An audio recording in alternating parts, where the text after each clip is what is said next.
Going on, everyone? Welcome back to the podcast. Welcome in to another episode of the Triple Play Fantasy Baseball Show, a proud member of Underdog and the Underdog Fantasy family. And reminder, if you use code TRIPLE over at checkout over on Underdog, you'll get a deposit match up to $100. Fantasy basketball is right around the corner, so you'll be able to use that code for basketball. If you're already a DGen and doing some fantasy baseball drafts, of course, you can use that for your fantasy baseball drafts, fantasy football, anything over at Underdog. Code TRIPLE gets you that $100 deposit match. Back at you guys tonight for the first episode of the off season. It's actually also our longest break we've taken in 4 years since we've been doing the podcast. So we are rearing to get back tonight, and we have a special guest joining the show. Of course, if you're on YouTube, you guys can see him already. If you're if you're on the podcast, then I'm going to introduce this man the proper way in just a second. But of course, we have one of our guys tonight. Of course, he is a man that has brown sugar, sour cream, butter, a lemon zest, and that graham cracker crust. It is Art Tornabene, aka Little Cheesecake, the LC. LC, how's it going? I like the graham cracker crust, man. I'm doing great. It's been a while since I've talked to you guys. Feels like a long time. I feel rusty. I hope I'm ready to give my all tonight, because it feels like it's been a while since I talked to you guys. It's good to see you. The what is the expression? The whole is the sum of its parts. So we got everybody firing on all cylinders tonight. So even if you're feeling like you have to work up a little bit to get back to the swing of things, we got you, LC.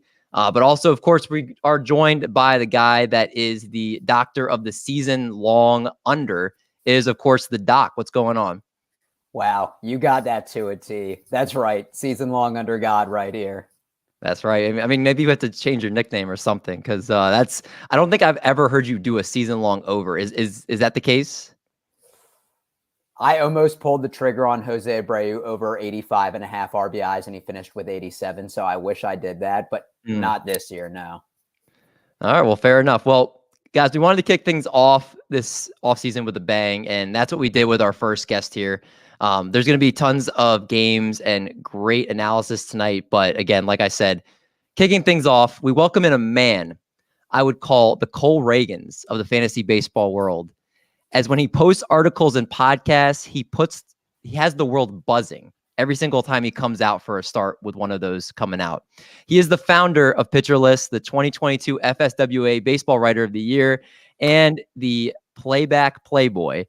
We welcome in a man who gets you amped up, fired up, like you're seeing a Zach Wheeler four-seam fastball. It is Nick Pollack. What's going on? What is happening, man? The Playback Playboy. Oh my God. It is awesome to be back here. I love coming on this show with you guys. And it is 5-2 with Yordan Alvarez up to the plate with the bases loaded right now. And oh my God, he just swung and missed and a fastball right down the middle. Okay. This is the perfect time to be here, guys. I'm thrilled to be here with you as we experience baseball history. We always love having you on. You're one of my favorite guests we have on the show. Is there any more feared hitter in the playoffs than Yordan Alvarez? Like, no. I'm not even pitching to him, and I'm scared. No, absolutely not. I mean, he has gotten some bad pitches that he's hit home runs on, and Jordan Montgomery did the right thing of actually not giving in while still having competitive pitches around the edge. But oh man, he's so good. He's just so good. He is. Yeah, he's incredible, especially in the playoffs. His numbers in the playoffs are insane. Nick, I do have to ask you, though, it's been a little while since we last had you on. Please give us the update on how things, obviously PitcherList is still booming. So many great things going on over there. Please just give our audience what's been happening over at PitcherList with all the great things you guys have coming out. Oh man. Publicly? I mean, right now I put out my top 200 starting pitchers, which is too long of a thing. It's a lot longer than it usually is. And it means I've taken a little bit of a break the past couple of weeks from making content, but I'll be back on Playback soon, going over every single rotation publicly and then putting a podcast on it. And then of course we'll have our top 300 come out in February. Also, we just had a hiring period, and if you feel like you just missed that application window, just send me a DM. We might be able to open it for you, as Yordan Alvarez, of course, knocks in 2 runs, and it's 7-2. So yeah, I'm looking forward to a good game 5 between these clubs. Just a good game 5. I wonder, are you guys also on the Rangers bandwagon who have never won the World Series? Yes. Gotta be, right? Yeah, I just can't. I mean, Houston won it last year. Rangers, I still feel for Rangers fans that got their heart broken when they were one strike away against David Freese. Twice. Yeah. Like, you have to feel for that. So as long as the Diamondback, I would root for the Diamondbacks if they got there, but the Rangers got to be it. Well, I'll be in Phoenix on game 5 if it were in Arizona. So yeah, that's all. Sorry. I went to the Orioles Rangers game 2 where the Rangers put up 9 in the second and third innings. Yeah. And I kind of knew it was over, and I was like, look, if those had to lose to a team, I'm glad it's the Rangers. They're good. There was weren't the Rangers the 30-3 team also with the Orioles? So you guys know they were shellacked by the Rangers. Oh yeah. When was that? Was that 2006? That was a while ago. Ben Palmer was there. Of course he was. It's funny because somebody brought that up in the stands too. They said at least they're not beating us 30-3 right now. Yeah, there it is. Exactly. Oh man. Well, we got a great show planned for you guys tonight. I thought the best way to kick things off this offseason, because what I found the most helpful was going back to look at pitchers that really jumped off the page in the last month or 2 of the season. You know, there's guys that of course are checking out to fantasy football and maybe they don't check their teams. And these are guys that are coming out of nowhere in some of the cases here. And not only are they having their ADP jump, but these are guys that might have legit chances of being huge contributors next year. And so for those that have checked out, this is the perfect show for you to get caught up again as you want to get back into prep for fantasy baseball drafts with these starting pitcher risers. And again, I thought the qualifications for these guys would be not guys that really surprised all season, but guys basically from like August on are guys that really just turned a corner, whether it be a pitch change, whether it be something just mechanics wise, whether it just be trading to a different team and all of a sudden they unlock something different. We're going to break through all 10 of these guys tonight. And it's going to be just an awesome conversation with the best of the best when it comes to breaking down pitchers. So wait, Eno's here? Well, I should say you and Eno I think are like in your own tier. So one of the two are the best of the best. You and Eno. Debatable. And then, but Nick, we're going to start off with the first guy here. Ryan Pepiot of the Los Angeles Dodgers, 48 innings last year, a 2.14 ERA, 38 strikeouts, and a .78 WHIP. Mitch, most of the season, he had an oblique intercostal injury that cost him, a good chunk of the season. But over his last 33 innings, once he came back from injury, a 1.91 ERA, 26 strikeouts, and a .70 WHIP. And this is a guy that was walking a ton of batters before, but all of a sudden he limited his walks to just 3 free passes down the stretch. And people are talking about that's a huge part of his breakout. Tell us a little bit about Ryan Pepiot and if this is something that can carry over into next year. Sure. Ryan Pepiot in 2022 came up, and I think I saw somewhere that he had an 80 grade changeup. And it's kind of a problem when you throw that a quarter of the time and you get a 44% strike rate. For those unaware, essentially strike rates on pitches they throw a lot of the time should be at least 60%, if not 65 plus. And if it's around 55, I'm going to go, that ain't good. Yeah, you can't do it 44% of the time. So that was corrected massively. I mean, we're talking almost a 25-point jump to about 68% for Pepiot's changeup. That's everything for him. I mean, he threw about 37% of the time. And that allowed him to have a lot more success this past year. Now, of course, there were a lot of things like the left on base rate and the BABIP being both just ridiculous. I mean, they're both 100th percentile among all starting pitchers this year. So that's not going to stick around. Fine. And there's also the question about what the Dodgers rotation actually looks like next year. It's very messed up at the moment, or empty. And we might see the Dodgers be aggressive filling up on back end, just depth starters, which means that Pepiot might not actually be in that rotation out of the gate. So he's kind of a pick right now that is interesting. It's a really good changeup. Fastball, slider are fine. They get over the plate enough. I saw some moments when the slider actually looked really good, but other games where he was just kind of throwing it into the zone, hopefully, and that's fine enough. And the fastball is not really going to dominate too much. It's really mostly focused on that changeup. It is an excellent one, but to me, it's a mix of not that much upside. I mean, sure, pitching for the Dodgers is good. Great defense behind him. But I don't really know how much he's going to pitch out of the gate. and he's not really the guy that I'm going to be going for in my drafts, at least not now when we don't know who's else is going to join him in that rotation. You really don't think he's going to start out in the rotation? It's honestly possible he doesn't. He only threw 42 innings in the bigs last year. The Dodgers have done weirder things with their rotation. I know they have no one right now. That's the thing. I mean, let's say Kershaw retires, right? Then what is it? Just Bobby Miller and Walker Buehler? So really anyone else? So we might see some other guys come through because of that. I mean, at the very least, you're going to get at least one guy. We know that. If not two. And then if it's two, then what about Emmett Sheehan? Where does he fit in there? And they might actually go with him instead of Pepio. Gavin Stone might just be like, you know what, they want to go with that, or maybe give Michael Grove a chance. I don't know. I think there is an opportunity here for that, or a situation where Pepio is not in that rotation out of the gate. It does definitely help. Obviously, the unfortunate circumstances going on with Julio Urias, he won't be on the team next year. You would think Kershaw, very realistic chance. Yeah, very realistic chance Kershaw retires.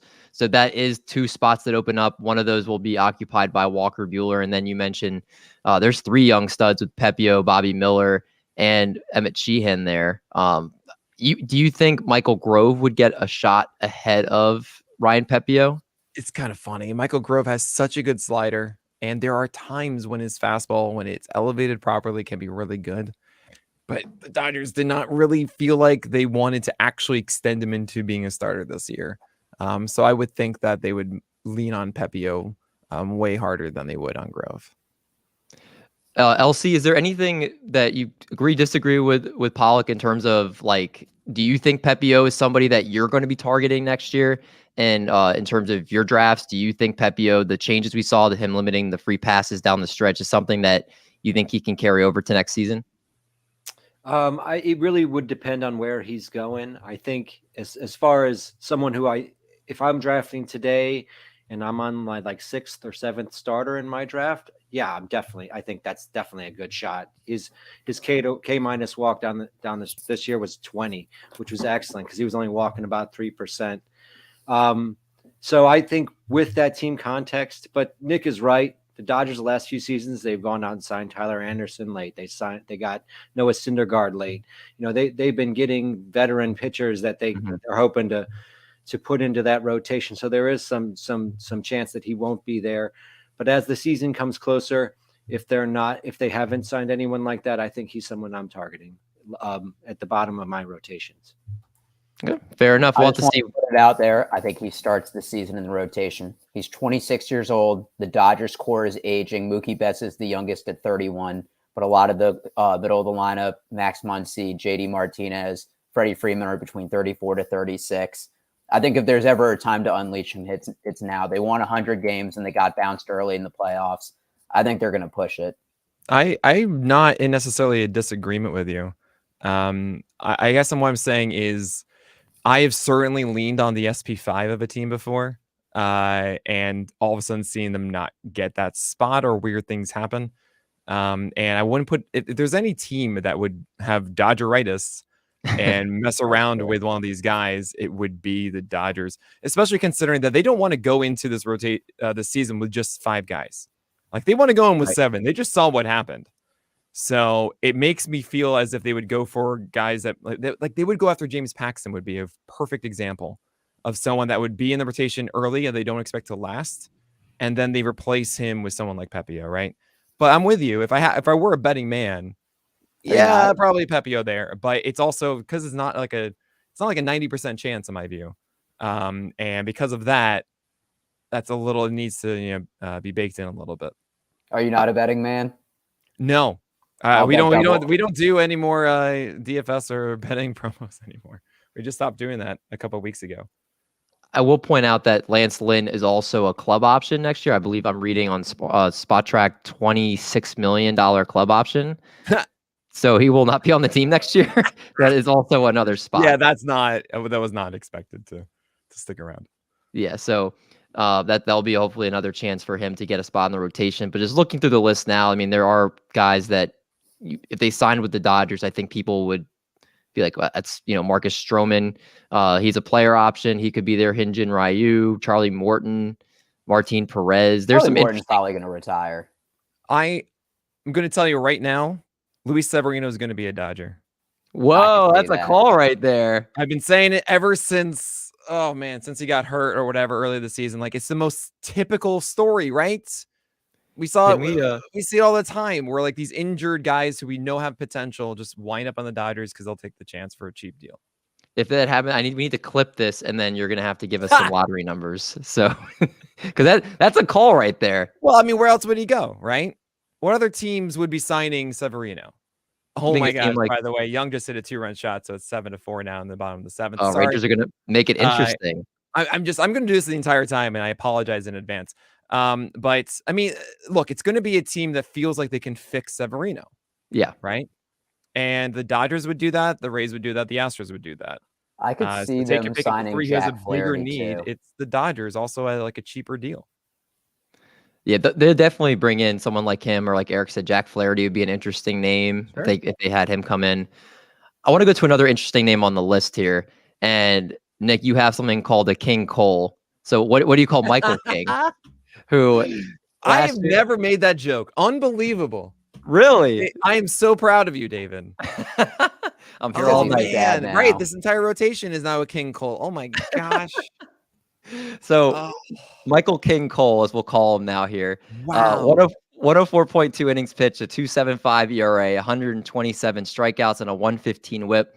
This was a guy that had a 2.29 ERA and a 2.23 FIP in 51 innings in 2022. Then he suffered that season-ending elbow fracture. But last year, with those nice numbers, he upped his sweeper usage 20%, and then started dominating the role this year. But on August 24th, he started stepping into that rotation. Pitch count rose 8 to 15 pitches every start, and he actually threw 101 pitches over 7 innings in one of his last starts in September. This is somebody that over his last 38 and 1/3 innings had 48 strikeouts and a 1.88 ERA. He just looked unbelievably unhittable, and his stuff plus was 13th among all pitchers with at least 90 innings this year, right in the same class with Dylan Cease and Grayson Rodriguez. So this looks very legit on the surface here, Nick. But should we get as hyped up as I was at the end of the year for Michael King? I don't know. I feel kind of tepid on it. I know that sounds weird. PLV likes him too, which includes location with stuff. 52nd among all relievers, which then is better among starters, of course, because relievers are just going to have like generally like more electric stuff because they can just go harder in a short amount of time. Anyway, there are some warning signs of obvious regression. And that's the kind of the thing that's always tough with us is like, okay, Michael King just did really well. Do we think he's going to perform at this exact level again? And the answer is like, well, no, Nick, and we know that. But it's just about how much, he's going to be good because I'm like, yeah. But what happens when his sinker does not have the same put away rate that he did? And then put away rate is essentially saying when you have a 2-strike count and you throw this pitch, what percentage of the time does it return a strikeout? Normally on sinkers, which aren't really strikeout pitches, they're really called strike pitches. It's 16%. And his was 33%, which is like insane for a slider in a 2-strike count. Actually, his slider had only a 23% put away rate. So to see that is ridiculous. And Michael King's called strike rate on his sinker was 33% mark. And like, I think Logan Webb's was the highest I've seen this year, which was about 32% or so, which is, you never see above 30% called strike rates on fastballs. You just don't. And he did it. Okay. That seems kind of weird again. I think a lot of it with Michael King is small sample based. I do believe that the slider is a filthy offering. I mean, you just need to watch that Toronto Jays game and you'll see the potential of Michael King. But at the same time, that slider was not as reliable as you'd think it would be, with a 58% strike rate. That's kind of low. That's not that pitch to turn to when he needs that kind of major pitch, especially when he throws it early in the count at 60% of the time of his pitches, which is like kind of high. You got to get more strikes than that. So you have a changeup that can be filthy as well. You have a four-seamer that he does like to elevate too. And it's a nice package. It's just, I think, too reliant on called strikes on that sinker. It's a slider that is not like a 65% strike rate pitch. And I think it's good. I think he's going to help, but he's not a potential like SP1, SP2 that his 29, 30% strikeout rate 7% walk rate, showcase 115 whip. Like, he's not that unreal, but I would like to have him on teams. I think he's going to be good. I think that the Yankees should be winning more games. Maybe. I mean, it was a pitching staff that kind of let them down for the most part, and he's not the other pitchers, so that's kind of good. But yeah, I'm back and forth on this. I'm really curious how high Michael King goes, and I see that he's. I think I see this. I actually am really bad at understanding how everyone else treats pitchers because I just stay in my own lovely bubble. We have here, but it's. I don't put him in the same level of a lot of the rookie pitchers, like not like Brian Wu, not like Bryce Miller or Gavin Williams. I think those guys have more sustainable floors with much better four-seamers. And if there's one thing I've learned over the years, it's if you have an overpowering fastball that is a four-seamer, you are much less susceptible to volatility. It's really the thing. I mean, I actually remember distinctly coming on this show in maybe February. Do you guys remember the one piece of advice I gave? Like the major one? Because it stuck with me the entire year. I remember. What do I remember? There was a specific kind of pitcher that you should be targeting. Generally, I found, and I didn't actually do my rankings. I kind of do remember this. A pitcher who throws high fastballs. Well, it wasn't, but it was essentially those that have floors of like volume that you like are already good, who also carry potential to be better, right? And this is how I was in on like Wheeler and Alcantara before they broke out. And the guys that I listed that I liked in this regard were George Kirby and Logan Gilbert. As in, like, those are the two potential guys I saw entering this year that had a really good floor that you're not going to hate it if it doesn't work out, who also have the potential of adding that extra pitch to be something great. George Kirby almost got there. He kind of got there. I don't know. It's close enough. He was pretty good. Yeah. Gilbert was fine. Gilbert didn't actually got worse with his foundation, which is the weirdest thing ever. I've never really seen a guy lose his fastball like that at his age. But all my point is, four-seamers are essentially a lot like that. You can get through more innings with a really good four-seamer than you can with a really good slider or so. And honestly, it's rarely a sinker that carries you. It's just like Logan Webb. That's like the only one I can think of. It's like Webb is a change-up sinker guy that does his own thing. We're like, cool, that works, I guess. And Valdez's sinker is terrible, and I hate it, and I will yell at him every single time I watch him. And Michael King is a sinker guy, and I don't love that. So I'm probably going to be more out than others on Michael King. That's a very long ramble. I am so sorry. Is there like an ADP? Like, would you necessarily be out on him if his ADP is not as high as you think it is? It could be like, would you? I mean, yeah, I have him right now at 58. Right, I'm expecting ADP to have him around 40. Okay. But that's again, I don't know. And also there are so many starters. When Cheesecake was mentioning going after Pepio, the 6-7 starter, I was thinking in my head, like, I don't know. I got Maeda in the 22nd round of our mock draft, right? Like, I think I'd rather go with Maeda.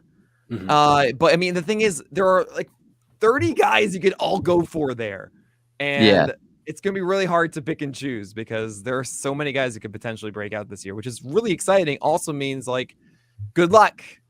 Well, you know what's going to be interesting in drafts too is I think so many people were burned by high-end pitching, just totally just tossing their teams this year, that everybody's just going to be like, all right, who's taking their pitching first? And then like everybody's going to just be waiting for that like big chunk of pitchers like that have that high upside, and they're just going to draft a crazy amount of them and being like, hey, I just need a few of them to hit.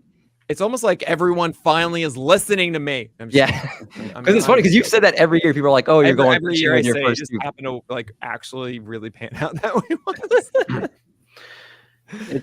It's one of the things I wanted to point out that PitcherList.com, if you're looking up pitchers repertoire, is the most user-friendly site to study a pitcher's repertoire. I agree, 100%.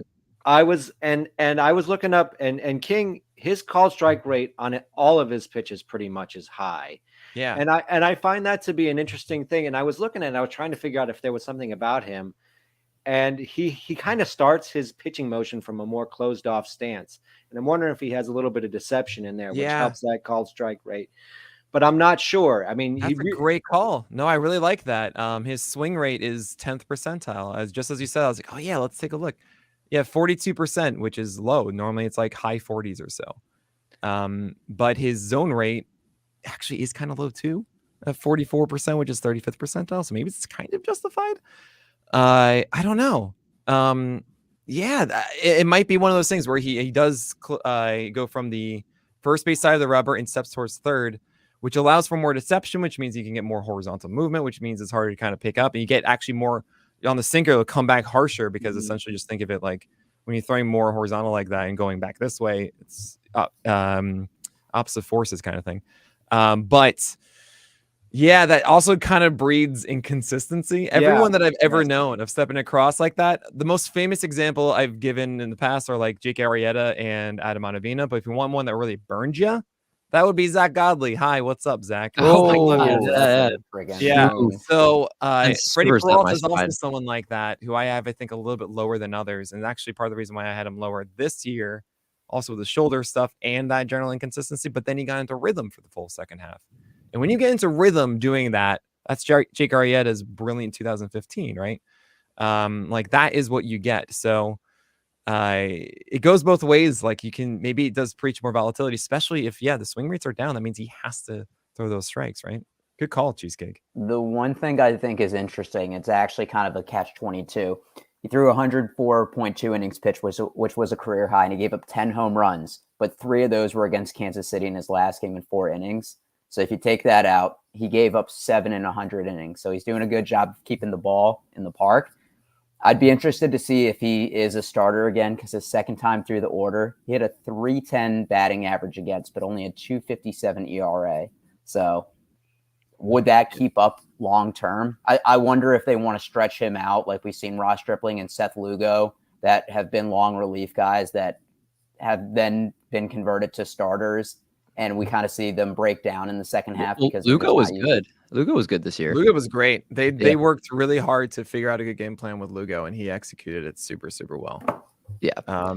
To the point about King, it seems like the intent is there for the Yankees. 101 pitches and 98 pitches in his 2 starts before that bomb against the Royals. And I honestly imagine he would have gone 90 plus there if he hadn't allowed those 4 runs in 4 innings and already stressful innings for him. So it does feel like they're doing that. And why the heck not? Like, who else is there next year, you know? Oh, right. The Papillo thing I said, right. They're not going to get as many starters as I think the Dodgers are. I think the Yankees are just going to be like, all right, we got Clark Schmidt. All right, we got, Carlos Rodon's still there. Oh, yeah, we have Rodon. Honestly, Rodon, I think, is going to be like one of the best values this year. I know it sounds ridiculous, but nope. I don't know. Well, I do want to see where he's like his ADP is too. Yeah. Like if there's expectation, it depends. You're right. I feel like it's going to also be like that first article that comes out where it's like, oh, he's hitting 97 on the gun. He revamped his mechanic or like something like that's going to come out. And then be careful. Hitting is not sitting. Okay. Hitting does not. I never care about hitting. I only care about sitting. Fair. That's fair. That's fair. Okay. So he's sitting. What was he sitting this year? Yeah, it was 90. He actually was sitting 95.5, which was kind of his average the previous year. But he wasn't ramping up in starts like he used to. Yeah. And then by the end of it, it was 96, 96. His last 2 starts, actually his 2 highest of the year. First 2 above 96, and 96.5 was the last one. Then 94. And I was like, oh, no. Oh, and that was 93 and change in the last one. And now I'm worried again. But I don't know. If he comes out and he's hitting 96 and he has like an 8 strikeout 0 walk game, it's like, oh, all right, fine. Yeah, I think that'll be something we'll be keeping an eye on this offseason. Yep, absolutely. All right, this next one, we're not going to bury the lead. This is probably the poster boy. Cole Reagans, 96 innings, 3.47 ERA, 113 strikeouts, 116 WHIP. Your AL pitcher of the month in August, acquired on June 30th, and what has now become Cole Reagans Day in Kansas City. This man was on a mission when he put on a Royals uniform. 12 starts with a 2.64 ERA and 89 strikeouts in 71 2/3 innings. He added a slider that opened up the arsenal, and credit to the Royals pitching development team for helping kind of develop that with him. I didn't think the Royals could actually develop. No. Tread Athletics did that. No. Nothing to do with the Royals. Give them 0 credit except for just acquiring him. They did nothing. So Eno Starks had a great article about it. I already was like super skeptical that the Royals did that. I was like, something else is going on. And was like, yeah, it was Trade Athletics. They worked with them and did this.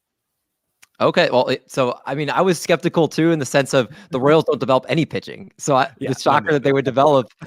Like, so please tell us. So Cole Reagans, I think is if you're gonna click on this podcast, you're gonna click on the video. You want to hear, is Cole Reagans somebody that we got to be in on next year, or is it going to be to the point where like, hey, this was a great end of the year, great story, but I'm not buying it next year. Oh man. First of all, I hope you enjoyed my Bernie Sanders finger wave. Yeah, right. And second of all, actually, I've said a lot about Cole Reagans over the past couple months. I'm first of all curious before I say anything. I want to hear your takes on him because I know how I feel. I'm not going to be swayed anyway, probably by anyone else. However, I want to hear it from someone else who isn't as completely like enthralled and well into this one. I'm curious what you guys think. He's had 2 Tommy John surgeries, and I think the story 1.5. 1.5. 1.5. He had one that was poorly done and then had to be corrected. That was the second one. So, you know, the rule of 5 and above, give it a shove, 4 and below, let it go. My favorite math rule, yes. So I'll say 2 operations, 2 times under the knife. So that scares me a little bit. I think the story is great. I think obviously what he did the second half of the season. Eric, I'm going to interrupt you just for 1 second. Let's take the injury part out of it. Just the pure performance factor. Can he repeat performance? Yes, but I'm not willing to pay for it. Okay. So you think, let's say if I told you Cole Reagans is making 25 starts next year, what's his ERA? 3.55. That's pretty good. That's pretty good. I mean that's pretty much his ERA this year was 3.47. 2.64 as a starter. Yeah. But do you think he would go more than 100 innings? If he's going 25 starts, yes. I'm saying, like, do you think, starts removed, that he can go that long? Because I'm looking at this year, he threw 114 innings. Yeah, I mean, as a starter, he was going 100 innings constantly. The Royals were pushing him. And honestly, and sometimes I'd say the biggest argument against Reagans is that he's on the Royals team because they're so bad at managing him. And the defense is terrible behind him. And hopefully the offense is better. I don't know. But at least as far as like how much they're going to push him, yeah, he's going to see the 7th inning constantly. My big thing that I worry about is the walk rate. I know that he's the type of pitcher who doesn't give in, and he does have a tendency to give up some home runs. So there could be some bad starts in there, but otherwise I think he's a solid draft pick. I think he's a top 100 draft pick this year. Easy. You're going to be paying that to get him. So, and I'm willing to pay that. I'm willing to pay that for sure. But the walk rate, I think there's going to be some bad starts in there for sure. Yeah, this is good stuff. See, see, this is. I wanted to hear this. You know, this is great. Yeah, I understand the concerns about the injury stuff. It's very valid. And I think I say it every year. The worst part about the offseason is predicting injuries and volume. Right? It's like, what the heck are we supposed to do? There is an argument to be made, and I don't know how to feel about it. Either side of okay, we acknowledge that more than half of the top 31 starters in ADP this year did not make 25 starts. Okay. More than half. Only 15 made 35 starts, 25 starts this year. Pretty crazy. Right. So like, should that mean that we're more willing to go after someone whose biggest knock on them is health because other starters are going to get hurt anyway? At the same time, of those guys that did get hurt, a lot of them were the expected ones, right? Like Tyler Glasnow didn't do it, and he was inside that ADP. Scherzer didn't do it. Verlander didn't do it, right? Those were guys that we associated with that, right? So I go back and forth. Does it mean that I should be avoiding them because I got to make sure I get guys who don't? Or does it mean that, well, it's not such a big deal because other guys that I'm going to be relying on to do it could just get hurt too, like all those other ones did? I don't know. Anyway, when it comes to Reagans' skill set, it's incredible. The man is a unicorn. I have never seen this. And it's why I freaked out as much as I do. I don't just like freak out because a guy's doing well. There are guys that do well all the time. They're cool. Whatever. Great. I didn't freak out like this with Michael King. I freaked out with Cole Reagans because the guy has a 99-mile-per-hour fastball that he locates super well. It's up and in. He does exactly what you're supposed to do which is throw up and in to right-handers and elevate it in 2 strikes. He has a cutter he plays off of that at 92. What's his intent? Go inside to righties and jam them. He has a stellar changeup that has well over a 20% swing strike rate that he constantly throws in 3-2 counts, and it's beautiful. It gets guys out all the time. And he has a slider, that this new one that you talked about, David, that he worked on Tread Athletics, because he went to the minors like, man, I don't really have a good weapon against lefties. I guess I'll figure out a slider, and it's phenomenal. He goes down and in to right-handers using it, and of course destroys lefties with the same pitch. Oh yeah, and then there's also this beautiful hook that gets a ton of called strikes inside the zone. Like, he has 5 pitches he could throw at any time, and he uses the right approach of not giving in. And it's something I've been preaching for ages. I hate it. I see like 3-2 counts, and guys throw fastballs all the time, and they still walk them. It's like, why not throw the pitch that would actually get them out if you execute it, if you're not even maybe going to execute the fastball anyway? Like, it drives me insane. And Cole Reagans is doing exactly what he should be doing constantly. A lot of these games that you see where it didn't go well, like the 5 earned runs against Houston, he just shouldn't have been out there. He should have been removed. I don't know why he came out for the 7th inning. If you're saying, Nick, what are you talking about? He went 6 innings. Because he came out for the 7th. And then he allowed these runs. And like, I don't get it. And he is so good. He had a 31% strikeout rate in those 72 innings as a starter. And yes, you're right, Cheesecake. He is going to have moments where he just doesn't throw enough strikes and guys take it, and he has too many walks. Those games are going to happen because he is not your strike thrower in this way. He will open up at bats with secondary pitches because he has like 4 of them. But gosh, he is so good at working batters and just throwing anything in the right thing at the right time. It is gorgeous. I don't see this. I literally cannot comp him to anyone. It doesn't exist. That's why he's a unicorn. Anyway, it could go all south because I don't know if this command is going to stick around. Like, I've seen a small sample of it, right? It's so fun, but yeah, you shouldn't be drafting Cole Reagans as like a top 15, right? You need really to get him on the Pitcher List pod and tell him this. I know. I'm trying to reach out to him. Don't worry. And I have a goal this offseason of trying to do live streams with pitchers, going over their games with them. I already have 2 that I'm doing. Hopefully at least 3. And then I'm trying to do one. You can't tell us the names now, can you? Cannot.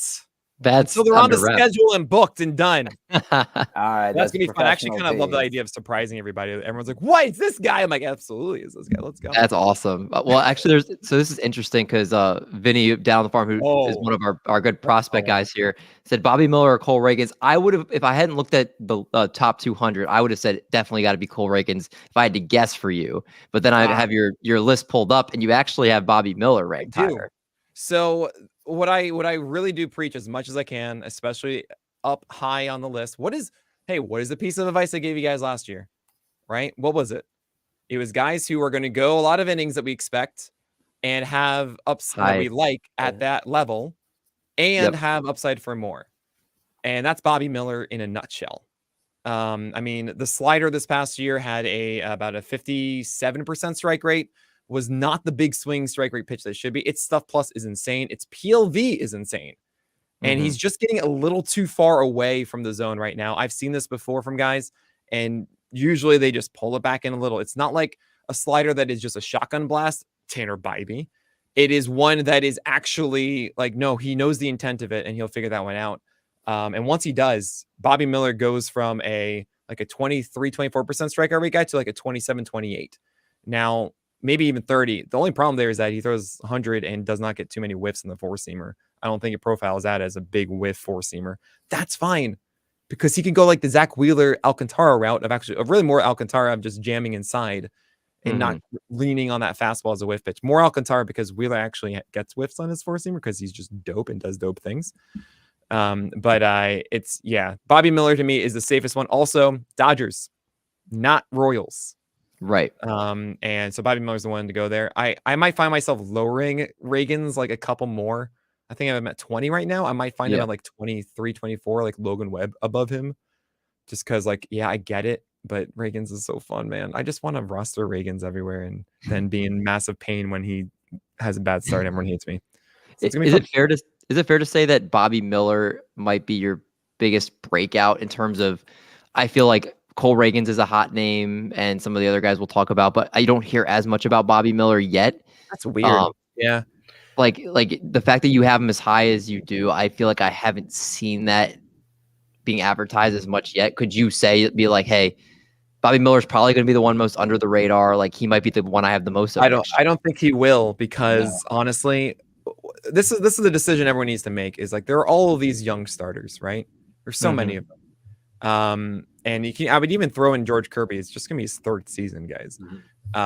So you have George Kirby, you have Grayson Rodriguez, you have Tarek Skubal, who I'm going to throw in there too because he's come back from Tommy John. Is kind of new. He's our next one on the list, actually. Right. We'll talk about him in a second. You got Bobby Miller, but there's also like Gavin Williams and Tanner Bybee and Brian Wu and Bryce Miller, and everybody is going to be like you're going to find someone who says that's my guy, right? Good luck trying to figure out the right one that is going to truly break out. Honestly, I won't be surprised if a lot of them did. And what you'll probably find is in a draft room, certain ones you'll have guys that like certain ones, and some of these will get passed on. Bobby Miller not having a four-seamer that is as dominant as the names I just listed is the biggest ding on him. But I think he has a more well-rounded approach and repertoire than the others. And I would be surprised, honestly, if come draft day that Cole Reagans is getting drafted higher than Bobby Miller. I think everyone kind of realizes the worries of Reagans, and with Bobby Miller, it's like he's always just been good, and this is great, and he has upside for more.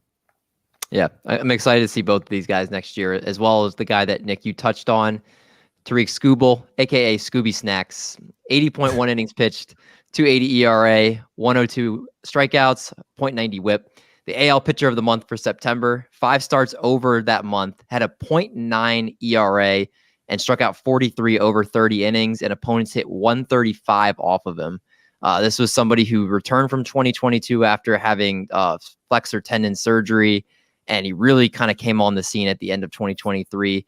Actually, on Fangraphs, he led all baseball pitchers in WAR, and his ERA of 2.8 and his FIP of 2. His FIP of 2.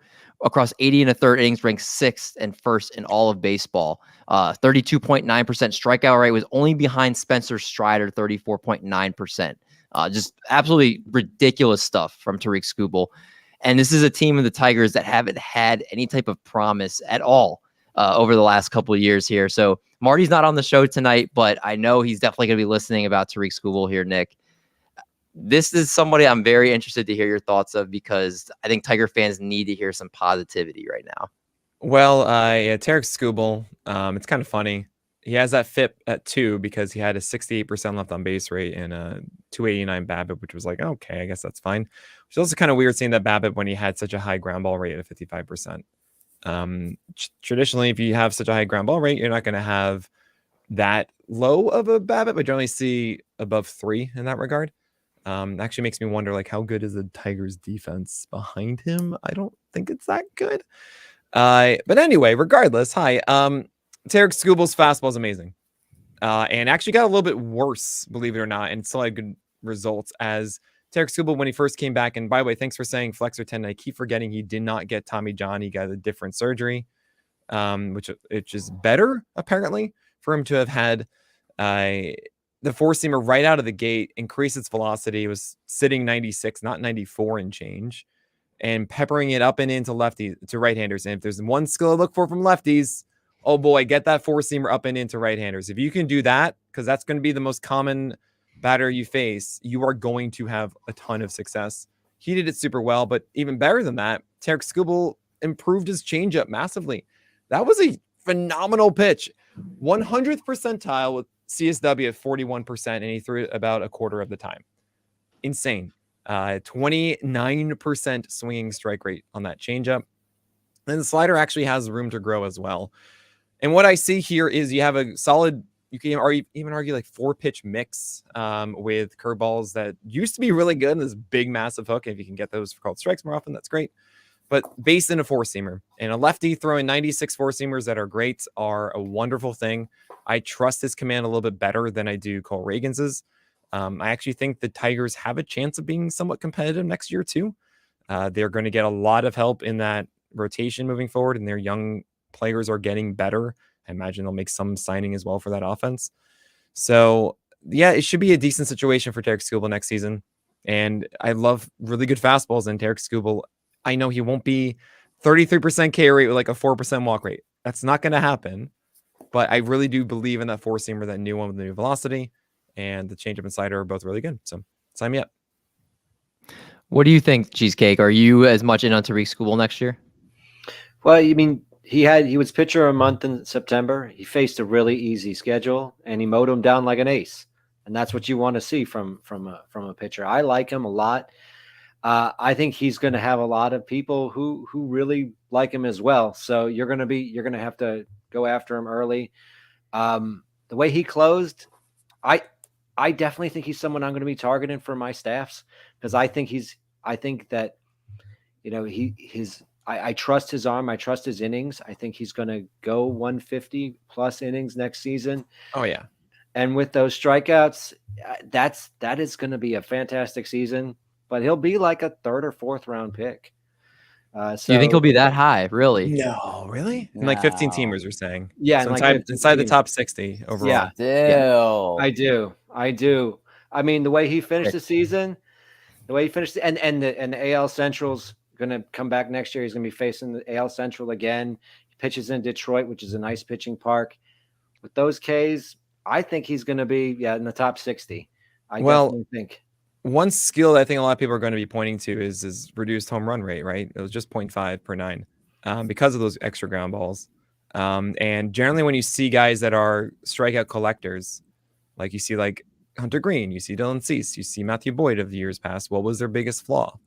Home runs. And to see that Tarek Skubal has, in the last 36 starts, has kept a sub 10% homer fly ball rate and well underneath a 1 homer per 9. Maybe there's something to that there is a really good floor here with Tarek Skubal. Are you guys comfortable with him being like your SP2, which is what absolutely all day? I would have him as my SP1. All right. He's going to be interesting. I think you're probably right, Elsie, especially I'm looking, Nick, you have him as your number 15. Yeah. Yeah. So you have him, you're very much in on him next year. And it's going to be, again, he's an interesting name to keep an eye on.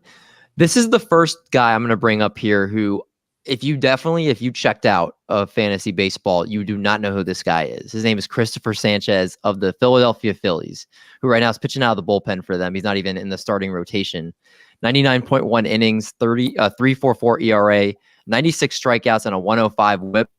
Since his first start in June, he averaged over 5.1 innings per start. And the Phillies are the only NL team with 4 qualified starting pitchers over that time that have I don't know what I put here. Forget that anyway. He is somebody that just really came on the scene, and he ranks 2nd in ground ball rate, 3rd in walk rate, 4th in strikeout to walk rate, 6th in xFIP and SIERA, and 9th in opponent batting average over the time since he was returned to the team in his first start back on June 17th. So he also had a couple double-digit strikeout games, which I think we also weren't used to seeing from him down the stretch here. So Christopher Sanchez is somebody that's not a sexy name, but I'm going to start with you, Eric, for Chris Sanchez first, because I know you were jealous that I rostered him in our home league and you wish you could have had him. So why don't you tell me your thoughts on Chris Sanchez? Well, what I like about him, as you mentioned, throwing 150 innings between both levels this year. And that's especially for someone that's 26 years old. You necessarily don't. I feel like some teams play it a little more safe with their guys. You know, we talk about Pepio. He's the same age. He's going to be on a good offense that's going to give him wins. And I know the Phillies were slow to begin the season, but we've seen how that offense can click on all cylinders. He's someone that he is throwing the sinker and slider a little bit more. Those are a little bit more of the hittable pitches. I am a little bit worried, 1.45 home runs per 9, but 97th percentile in chase rate. A lot of these guys that we're talking about that are late risers towards the end of the season, for me, it's going to be where are they going in drafts? Do I feel comfortable taking someone based on recency bias that might not be sustainable the entire season, or is some of the helium going to go down and I'm okay taking them later? I see Nick shaking his head, so he's not a Chris Sanchez guy. I saw some things that scare me, but Cheesecake, go ahead. I will say, Nick, before Cheesecake goes, he does rank 5th among NL pitchers in CSW, your metric, since he got called up mid-June. So, I mean, that's okay. Actually, it brings up a really interesting point. Sorry, but Aaron Nola was the reason I created CSW. He's like the push of it. I was like, okay, I need like Aaron Nola's having the success and stuff because he gets sinker called strikes. One of the other big CSW guys that we don't like is Brady Singer. How does he get his CSW? Slider whiffs and sinker called strikes. What does Christopher Sanchez do? Sinker called strikes. Yeah. Yes. He throws the most. You're saying he's a Brady Singer clone. Well, not necessarily him because it's a changeup more than a slider, but I get it's one of the least sustainable things I've seen from success. Like Dane Dunning sometimes relies on sinker called strikes, and I'm like, that's not fun. So I'm not saying that Christopher Sanchez can't do that, but sinkers against opposite-handed batters is just generally bad unless you're doing backdoor stuff. Unless you're doing Aaron Nola like surprise, whatever here, or sorry, front hip stuff, I should say. It's not a good time. That's a really hard thing to nail down. Christopher Sanchez does not have the command to do that consistently with his, and that's the biggest pause I have. Now he does have a changeup to nullify, which is obviously his best pitch. Yeah, I'm not that sold on Christopher Sanchez. Now, Eric, you made a really good point about, hey, look, the Phillies going to need him. He got a lot of innings this year. It's a winning team. I would even say to that more so, he was actually one of the more efficient pitchers in the majors this year. Pitches to out, essentially. So that's pretty cool. I'm always a fan of that. That means like, hey, cool, you can get more innings than the average guy. I think he's fine. I hope he's not a Toby, is my point.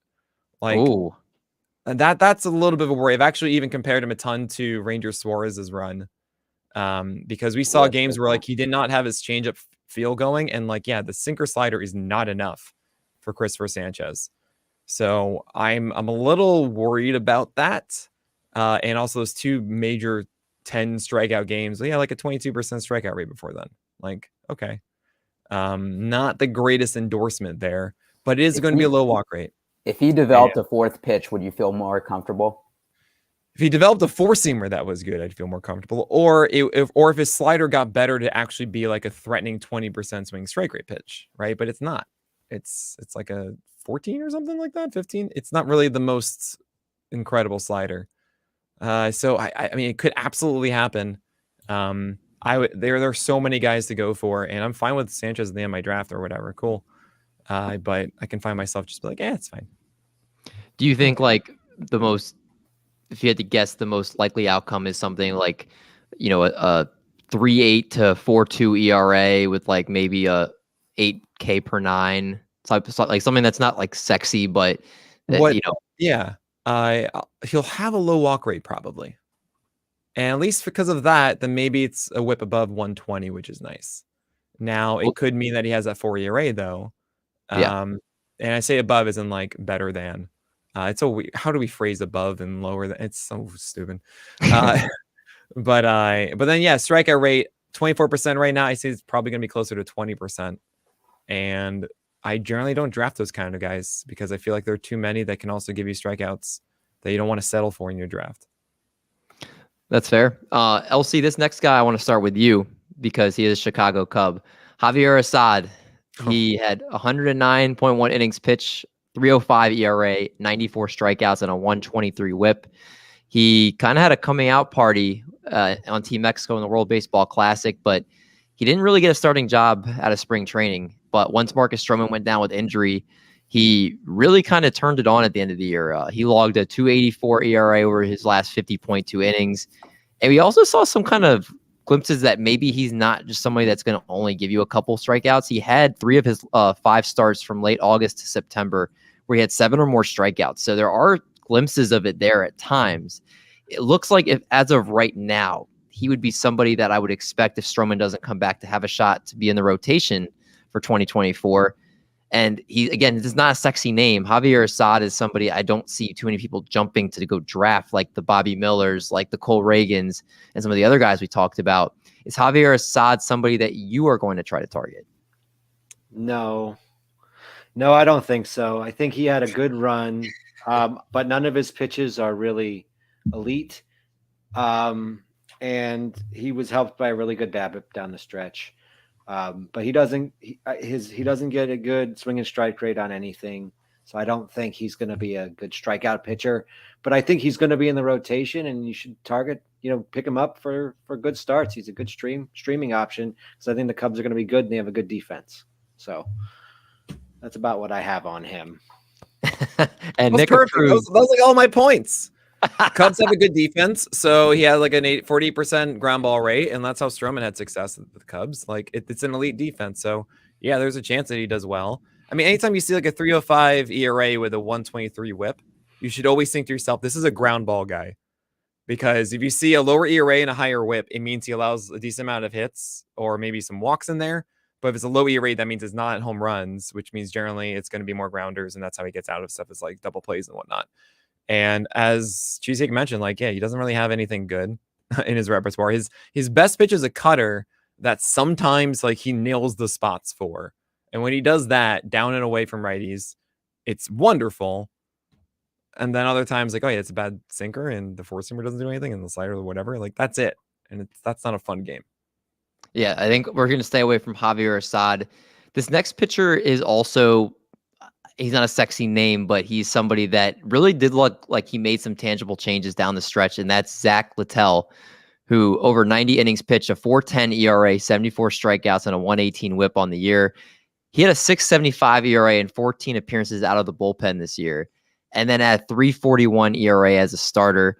He's got 5 pitches now as opposed to 3. He added a 2-seamer, sweeper, and cutter. And he also moved from the third base side of the rubber to the first base side, which allowed his release point to remain in the zone longer. Those were the changes that the Rays did to work with him.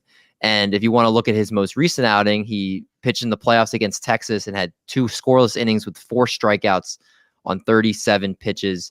Strikeouts seem to be there.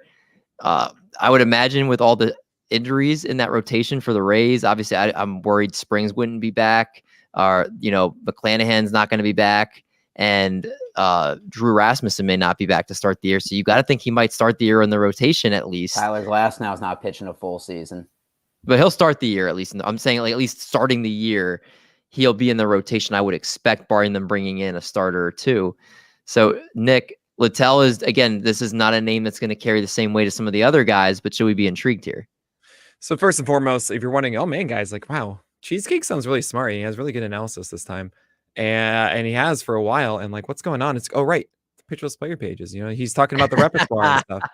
He's aware of like, hey, look, all the swing strike rates on these pitches. There's no better way to follow the trends, to know the good things. Cheesecake, I can hear it from you. I'm like, oh man, there's he knows what he's talking about. So yeah, Cheesecake, what do you think about Littell, man? I like the team context. I think the splitter has an above average O swing. So I think I like that, but I don't think it's a great offering yet, but I think mostly he's just a good team context.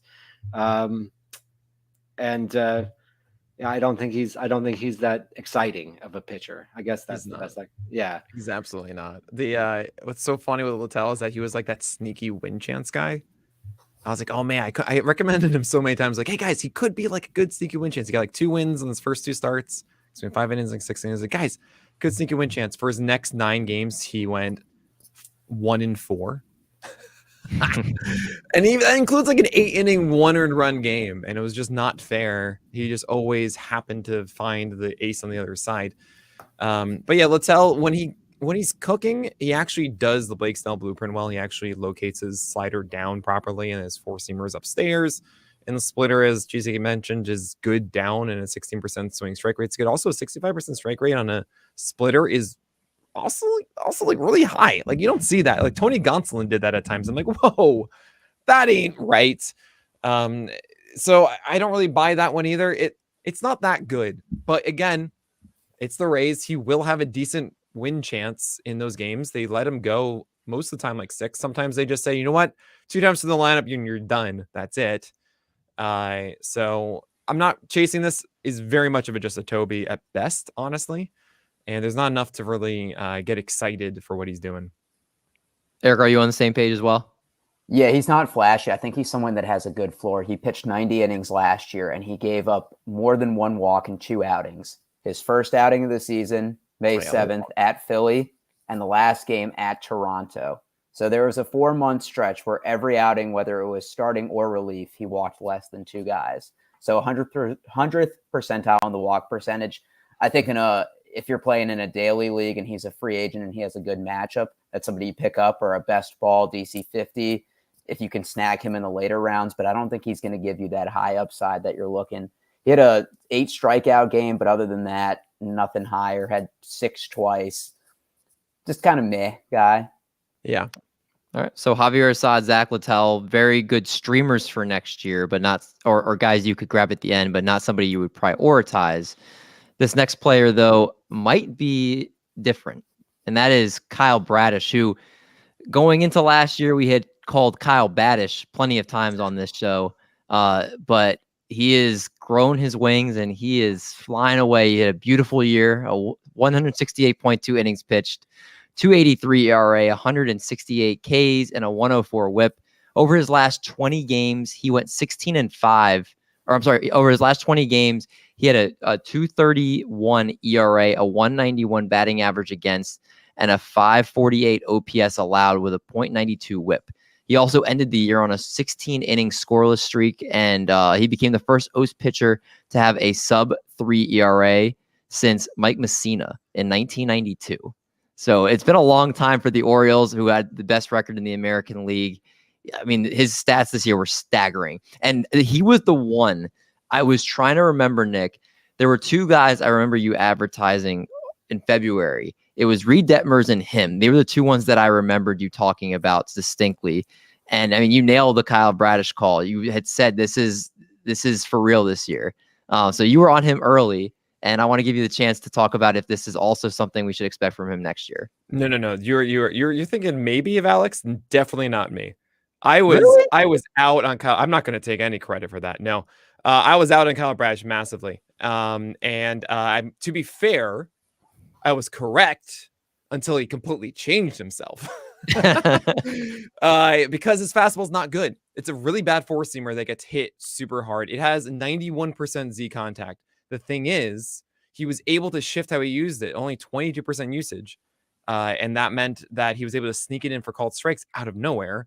And that meant the swing rate was only 38%. That's 4th percentile of all 4-seamers thrown by his starting pitchers. That's insanely low. And in any given night, Kyle Bradish's success is based on how many balls in play are on that 4-seamer. I'm not even kidding. I would watch this every single start, being like, okay, he did well or not.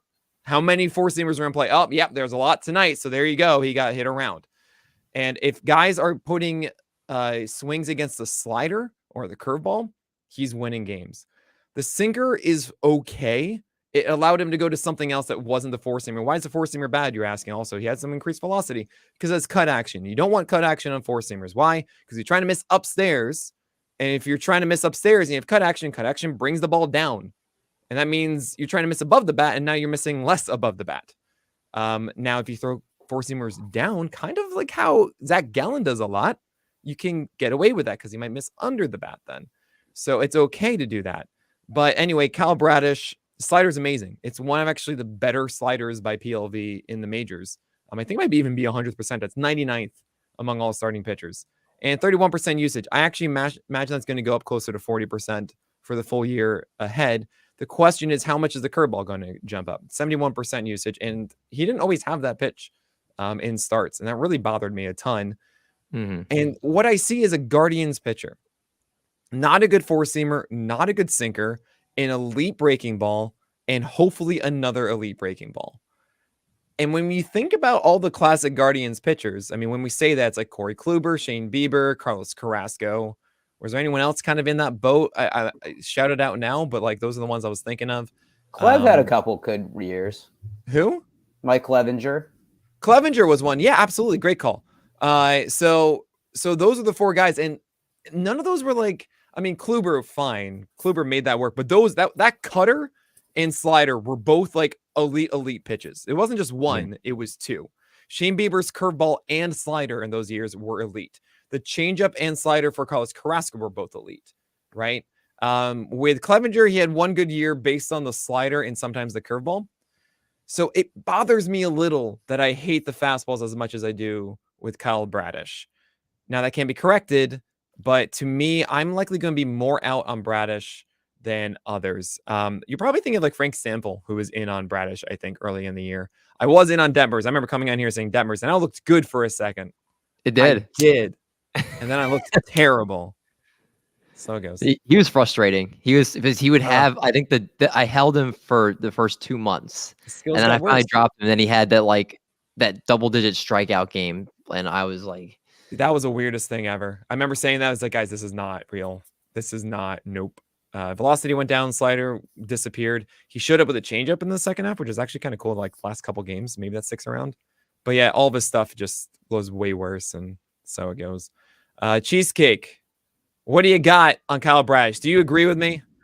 I mean, I think that curveball, I didn't know that it was inconsistent start to start, because on the whole, you see the swinging strike rate was pretty elite on the whole. So when he had it going, it was excellent. So if he can get more consistency with that, I think, then you're right. But I just had to say that if you picked him up after April, he was pretty sexy like Pitt. Right. Maybe he was Bradish, but not quite Pitt.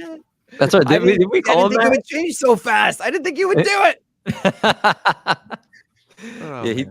it. Doc, you watched him play a couple times in person, and you're an Orioles fan, obviously. I don't know if that's going to put you more biased to want to take him, but you didn't draft him? I mean, I look at the splits at 2.23 ERA at home, 3.33 on the road, 3.32 ERA first half, 2.34 second half. He's pretty consistent, and Nick makes a good point. His fastball gets hit hard.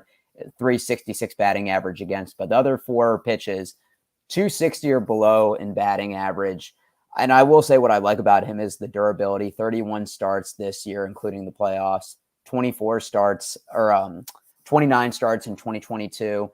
And I will say, I think there's a difference in a pitcher's mindset. And Nick, you can say this, whether this is true or not, as someone that did pitch.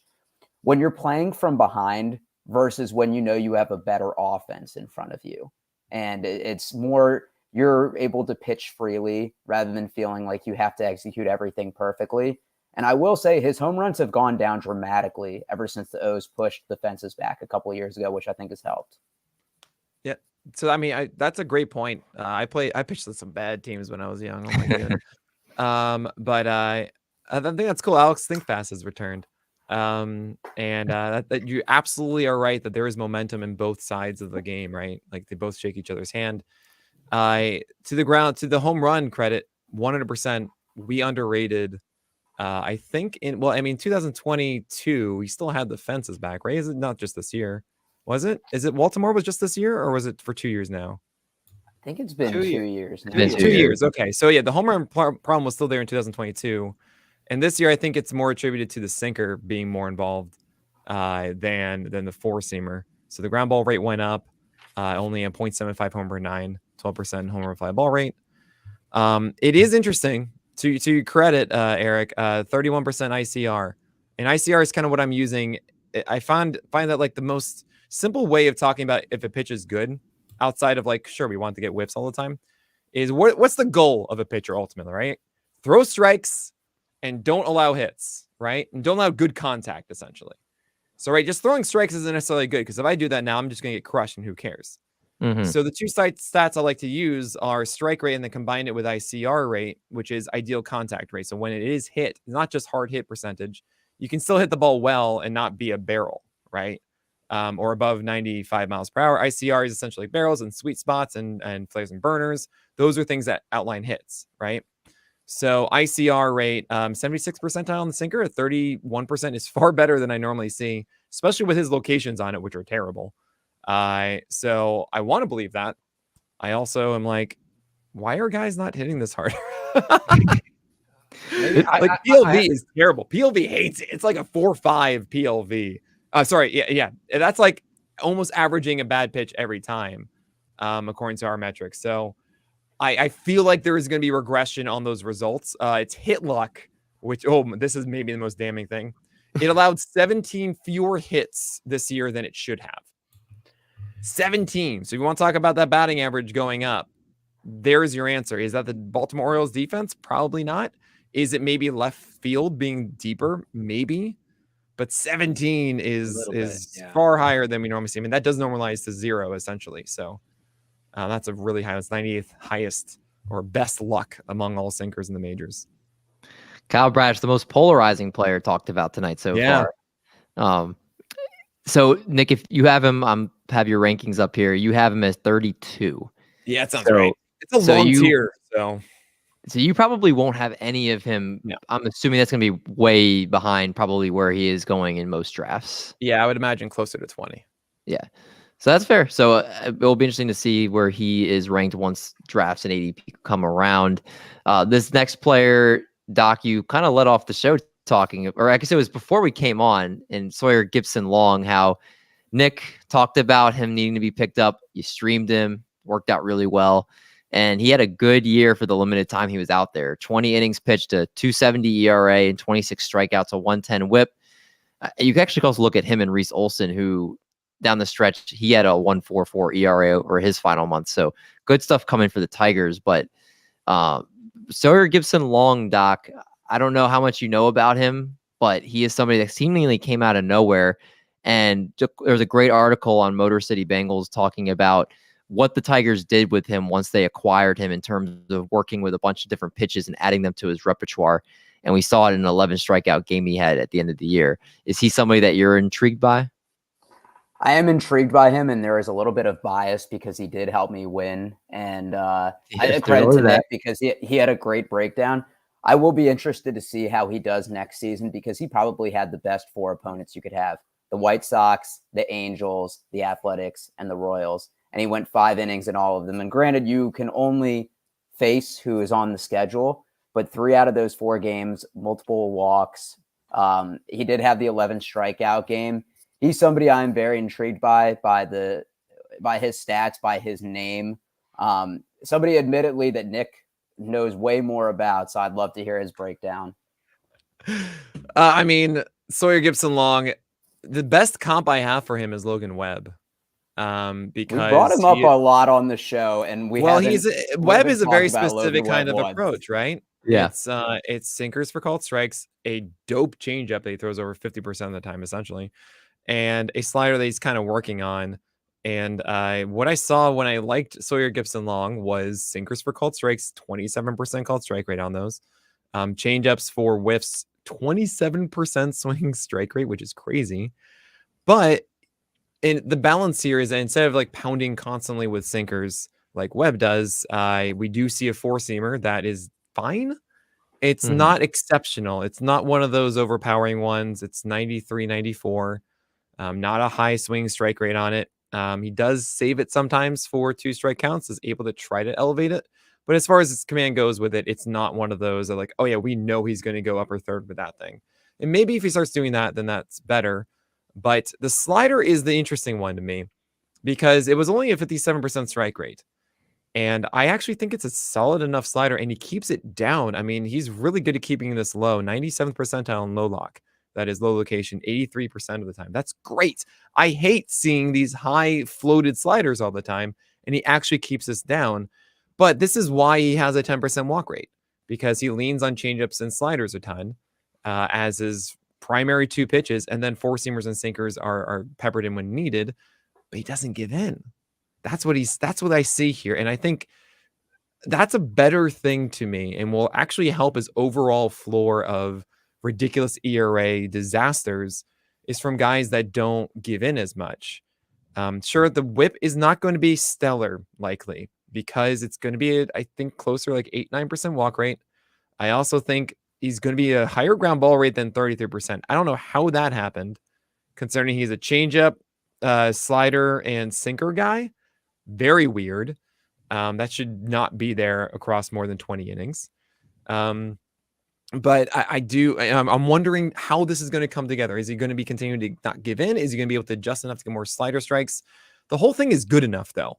And normally what I see with this is 1 good secondary with that sinker or fastball. And we're seeing 2. So I'm kind of in. I don't know where he's going to be going in drafts is a thing. I have him at 55. I am above your boy Pepio because I think it's just a better scenario for him. I think he's more complete. I think the Tigers are going to be like, absolutely want Sawyer Gipson-Long in. Now, maybe not. Maybe actually there's a lower chance, now that I really think about this, that Sawyer Gipson-Long is starting. Because like there's him, there's Reese Olson, there's Casey Mize coming back, Matt Manning will be healthy. Let's say Eduardo doesn't opt out and sticks around. There's Tarek Skubal.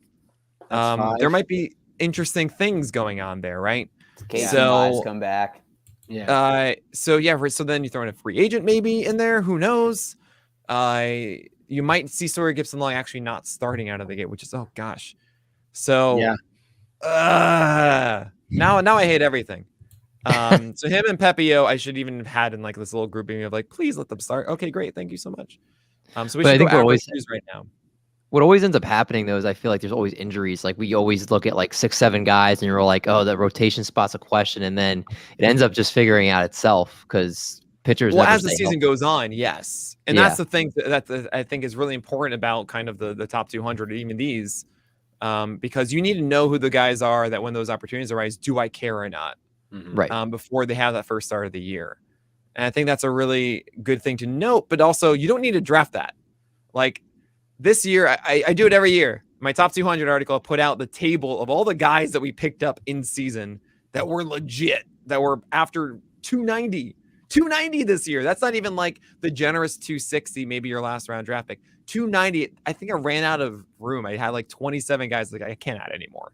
And then I had another table of like the ones we got for like a month, like Nick Pivetta or something, right? So, I actually included Gipson-Long and Reese Olson in that second table, not even the first one.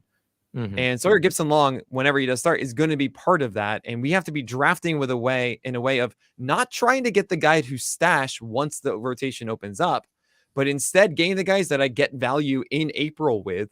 I would so much rather, come to think of it, if I knew that Gipson-Long was the number 6 and wasn't starting out of the gate, I would so much rather have James Paxton, because James Paxton is going to sign somewhere, be effective likely in April as he's healthy.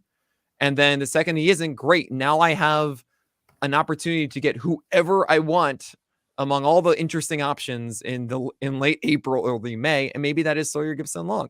Like you wouldn't be able to get Bobby Miller if you didn't have that roster spot. If you had just Toby's, you're like, I don't know, should I be holding on to this guy or not? And it's Edward Cabrera or something, and it's like, I don't know. And you could have had Bobby Miller if you had a different guy that had a better direction for you to make a decision at that time. So something to think about when you're crafting your ultimate cheat sheet for your drafts. Yeah, it's very interesting to think about. And SGL is somebody that, I mean, if Eduardo Rodriguez doesn't get signed, he probably has the rotation spot. No, because that's 6 pitchers if we count Eduardo Rodriguez. I think it was, yes, including Reese Olson there. Yeah, so he might have, I mean, obviously also if he has a good spring training too, but there is a lot of promise there. And you rank him, I mean, for having only 20 innings pitched at the end of last year, you have him as, I mean, what was it, 55 on your list, if I remember correctly? Yeah, I feel like if he starts, he's going to help your team. Yeah. So he's somebody that's not going to cost a lot, but is somebody that has, seems to have a lot of potential there. The last player is somebody that had a lot of prospect pedigree. We don't have to spend too much time on it because I don't want to keep Nick here all night, is Gavin Williams of the Guardians, who there were 3 pitchers that I was obsessed with. I was doing our prospect show for a while, and it was Gavin Williams, and it was Andrew Painter, and it was Taj Bradley. Yep. Like those were the guys I loved when we would talk about them, just watching the video of them pitch, their stuff. 126 innings last year, a 3.29 ERA, 81 Ks, a 1.8 or 1.82 ERA. That WHIP, sorry, is definitely something that is not great. But he did have 12 innings, 1 earned run, and 22 strikeouts over a 2-start stretch in August. So there were flashes of it there. Nick, I know you're going to be, I just feel like it's going to be something with the Guardians and talking about the fastball and being something that's you're not super pumped about, but there is potential there. Oh man, well he goes against the mold. Like Gavin Williams' fastball is the best one. Oh, actually, you can make an argument about Tristan McKenzie. Did you know this? Last 2 years, there are 2 pitchers tied for the most induced vertical break on their 4-seamers, and it's Tristan McKenzie and Nick Pivetta. Yeah, right. I mean, it explains a lot with like how Tristan McKenzie has gotten away with his four-seamer because like his locations have not been good. But when it is good, it's amazing. Gavin Williams' four-seamer is also really, really good. He just doesn't quite command it enough yet. There is legitimate breakout potential here. And also being paired with two really good breaking balls that are not polished. Some days the curveball is like amazing. He keeps it low constantly, but it was a 50% strike rate. Like he got like, oh, it's not going to be that next year. I'd be really surprised if next season we saw Gavin Williams with a 50% strike rate. It should probably be like 57, 60%. And the slider is like a get me over, and it drives me insane because when it isn't, he actually does a good job of striking batters out with it. But there are a lot of times I see games and it's just like, I don't know what's up with my slider today. Oh, cool. Thanks, Gavin. That's how you can strike out like 12 against the Jays and then have these 5-inning bomb starts. And it's like, oh gosh, all right, fine. This is just what we got to deal with now. So Gavin to me is closer to the end of the young starters because you have like, essentially it's just a collection of like whose four-seamer do you like the most and have the higher expectation of development. And Bryce Miller and Brian Wu, I just believe in a little bit more than Gavin. I just think they're farther along with their four-seamers. They have more to do with their secondaries, but the four-seamer, I think, is a higher foundation. But yeah, you disagree with that, David. No, I'm very upset with myself right now because I spent time to make graphics for all these pitchers, and I did not put them on the screen this entire time with all their graphics. I literally so good. I'm so upset with myself. I'm just running through the list. These are awesome. We talked about. Well, guess what? I've got good news for you. It's October, and you can use these for the next 5 months. You're very right. That actually makes me feel a little bit better. It actually makes me feel a lot better. At least I could put Gavin Williams up on time. There we go. Look at that guy. That's where you haven't podcasted in a few weeks and you're totally just like blanking. That is, oh my God. What an amateur move. I'm glad you said that because I do feel a little bit better now. Oh, you should. But yeah, how do you feel about Gavin Williams? I really like him. I think he has great strikeout stuff. I love the organization and the Guardians who have done a great job developing pitching over the years. And I do think that they're going to have a spot for him in the rotation. If I'm not mistaken, I think McKenzie is not even guaranteed to be back with the team next year. I was looking at... It is due to his injury, you're saying? I thought I saw somewhere that he's not even signed with him next year. I could be wrong. Maybe his injury factor. There was something. I'm trying to remember where I was looking. I'll take a look. You keep going. Yeah. But Gavin Williams was somebody, again, like I talked about. He was one of he is the prospect pedigree. He was a top, I think, 30-40 prospect. And obviously just a lot of great stuff. LC, I wanted to make sure I got your opinion as well. How do you feel about Gavin Williams? I mean, I can't believe his batting average against on those breaking pitches is incredible. It's like 155 on the slider, 170 on the curve is the batting average against. He throws the four-seamer. He's one of the most used four-seamers in all of baseball. He throws it like 50% of the time, 55% of the time. By the way, I just want to repeat that statement.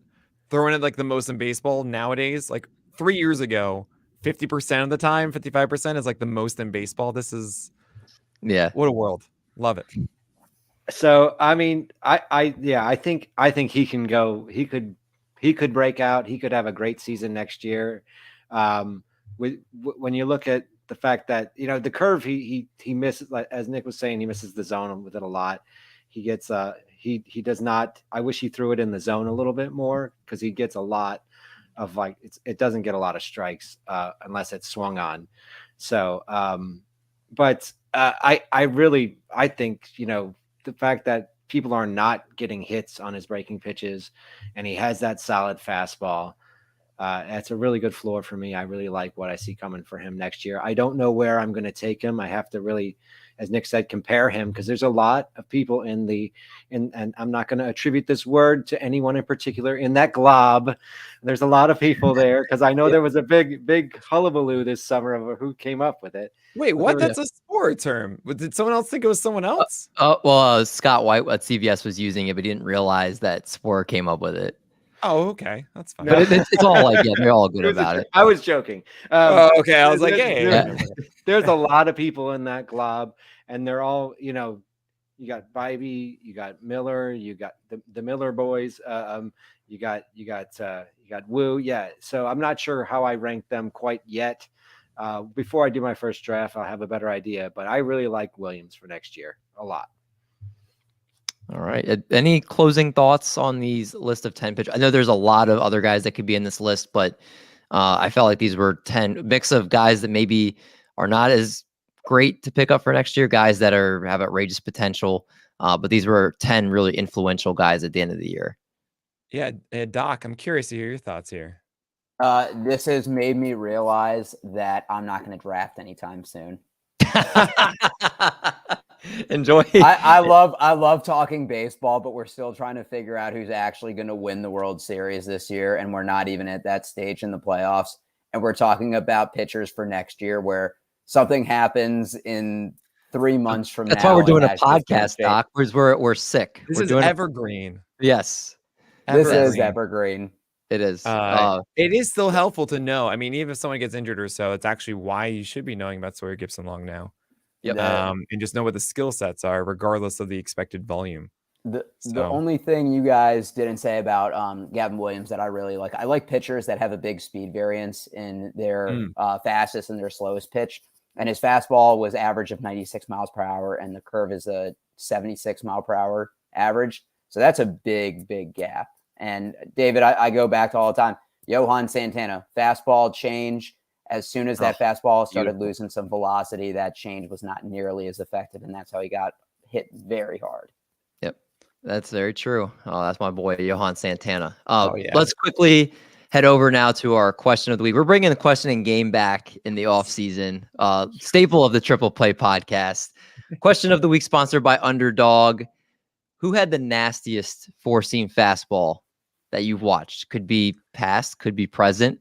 I'm going to kick this one off because this is the person that I remember being the most unhittable, and that's Craig Kimbrell when he first came up with the Braves. And I remember him going against the Milwaukee Brewers, and I have not seen that type of dominance on a four-seam fastball than I'd ever saw that day. They legit, they were swinging after the ball was in the glove. It just, whether it was moving up and down in the zone, it was just blowing them away. That to me was the most overpowering four-seam fast. And I've been trying to find the clips of that game, and I have not. Just go to your Facebook from like 2008. Did I put it on Facebook? I remember. I have a weird memory. Oh, you know what? I'm gonna look this up then. If I didn't think I could find this. David goes. He's like, hey, Eric, you gotta watch this guy, Craig Kimbrell. He's like raving about it. I was like, okay, this is good. We're starting to get in the early baseball phases. David puts on his Facebook this video, and he says Craig Kimbrell is effing nasty. And I was like, wow, the fact that you would make this your Facebook status. And I hope David finds this and will realize how sick I am that I remember a Facebook That's status. fantastic that you remember that. You know my favorite Craig Kimbrell moment? What's that? It's when he was still in the bullpen.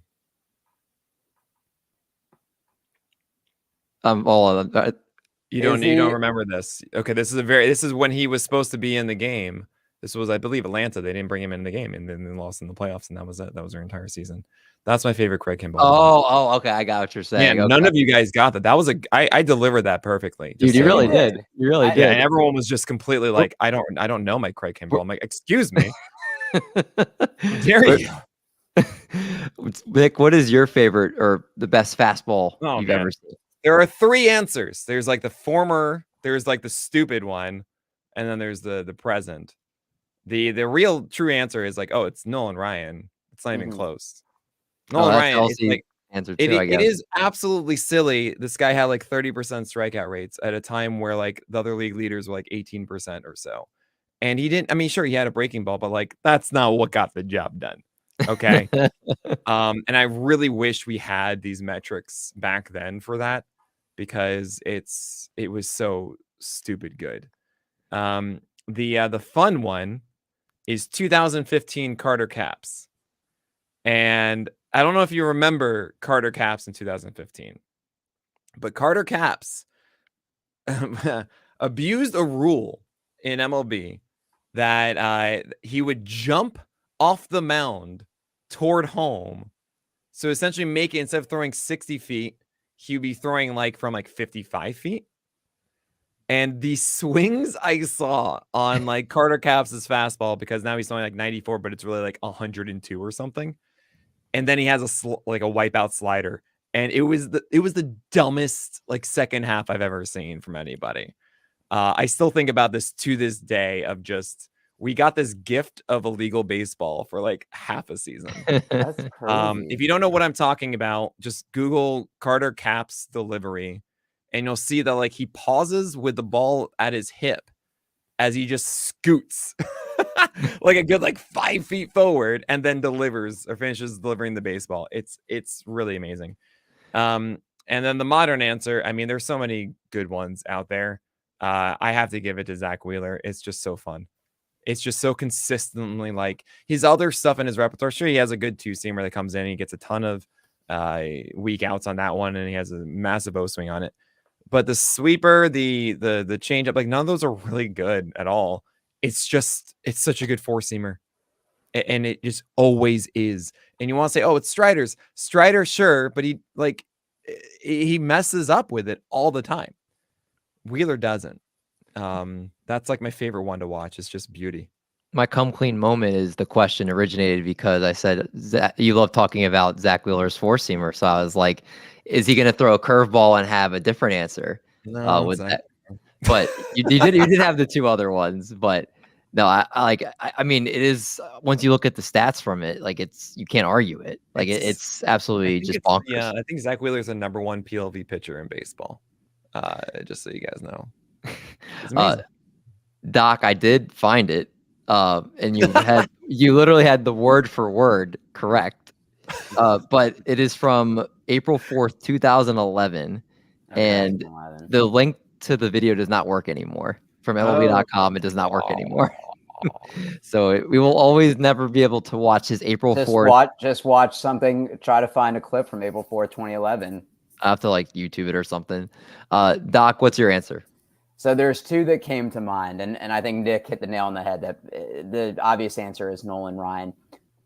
I think Pedro Martinez has an underrated fastball. It wasn't the heat, but it was the tailing action, a little bit of the deceptive delivery.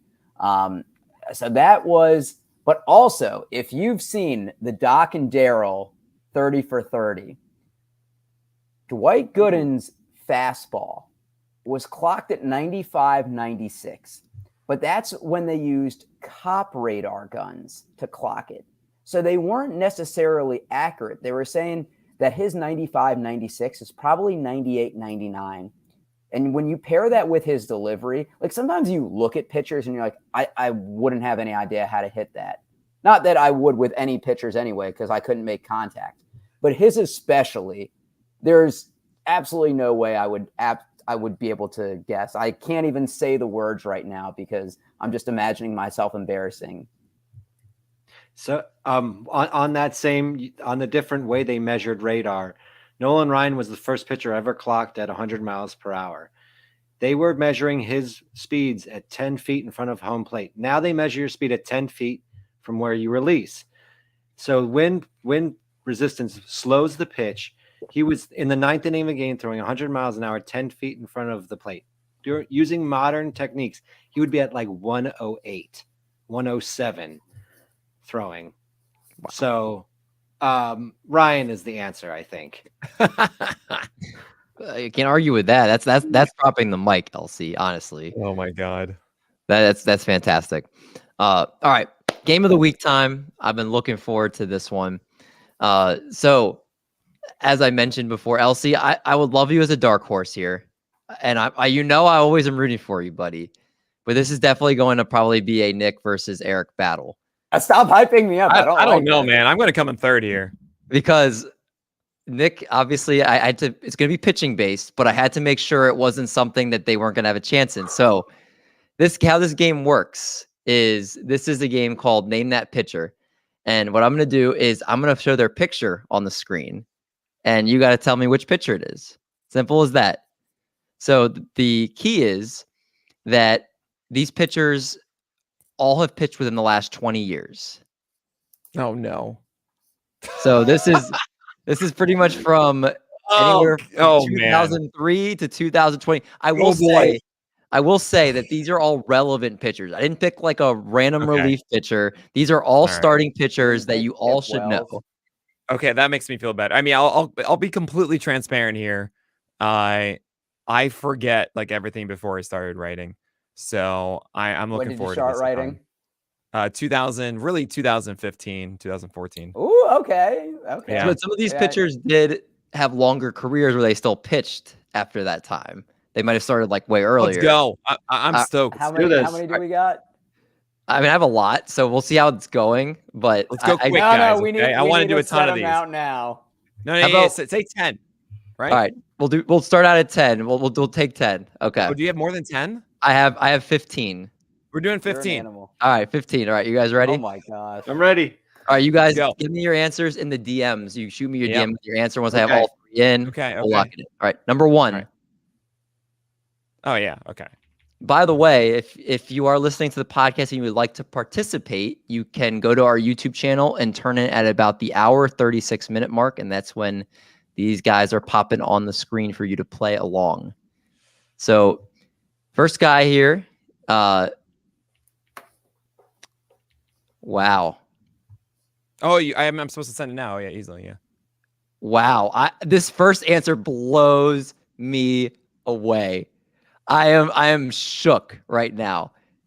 The correct answer is Jared Weaver. And I got... Did you guys say Jeff? Did you say Jeff? Weaver? Huh? Did someone say Jeff Weaver? Both Doc and Cheesecake said Jeff Weaver. Wow. You want to know what's really funny? I wrote Jeff first. I was like, oh, wait, no, it's the other one. Eric, I'm genuinely shocked for you. You know Jared Weaver. You're hyping me up too much. Suggestion: have us go in a circle and say what answer we put in. Okay, fair enough. Okay, all right. I'm excited. Number 2. The graphics will be all different shapes and sizes here. I know who this is. Of course I do. So this pitcher was a stud. Oh, okay. Yeah. Hopefully that doesn't give too many hints away here. Okay.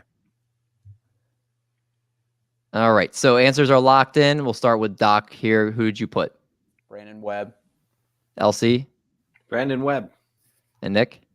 The third, I think actually the 7th overall pick in 2008 for me, Brandon Webb. The season that he had his shoulder destroyed and pitched 4 innings. Oh man. Oh my God, that was brutal. Yes, the former Cy Young winner, the sinker ball extraordinaire, Brandon Webb.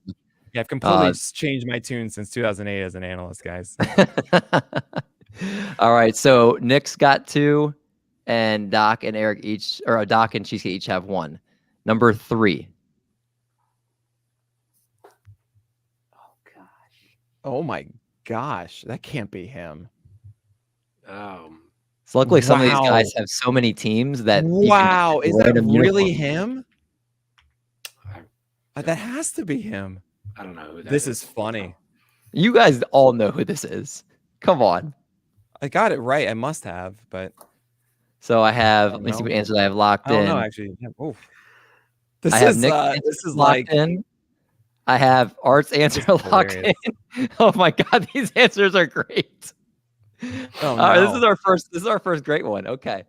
I'm gonna start with LC. LC, who did you pick? Boof Bonzer.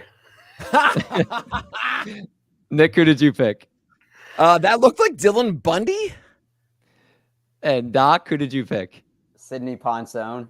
Right, well, that too. Doc is correct. It is Sidney Ponson. All right. Yeah. I was like, it looks like Sidney Ponson, but then like that looks like Dylan Bundy.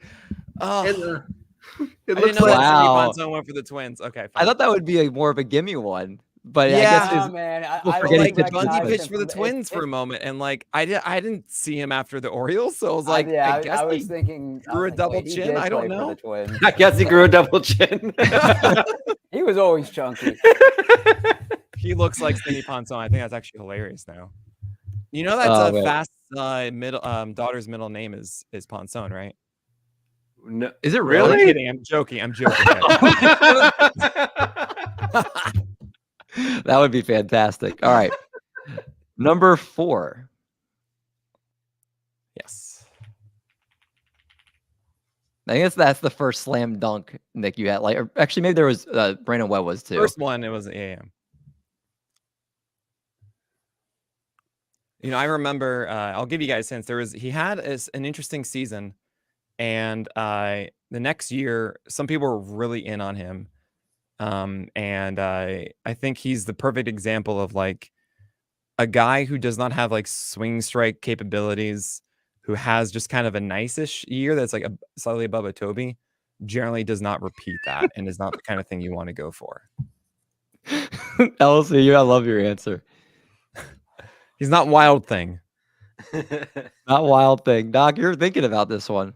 Yeah, I gotta be honest. I don't know this.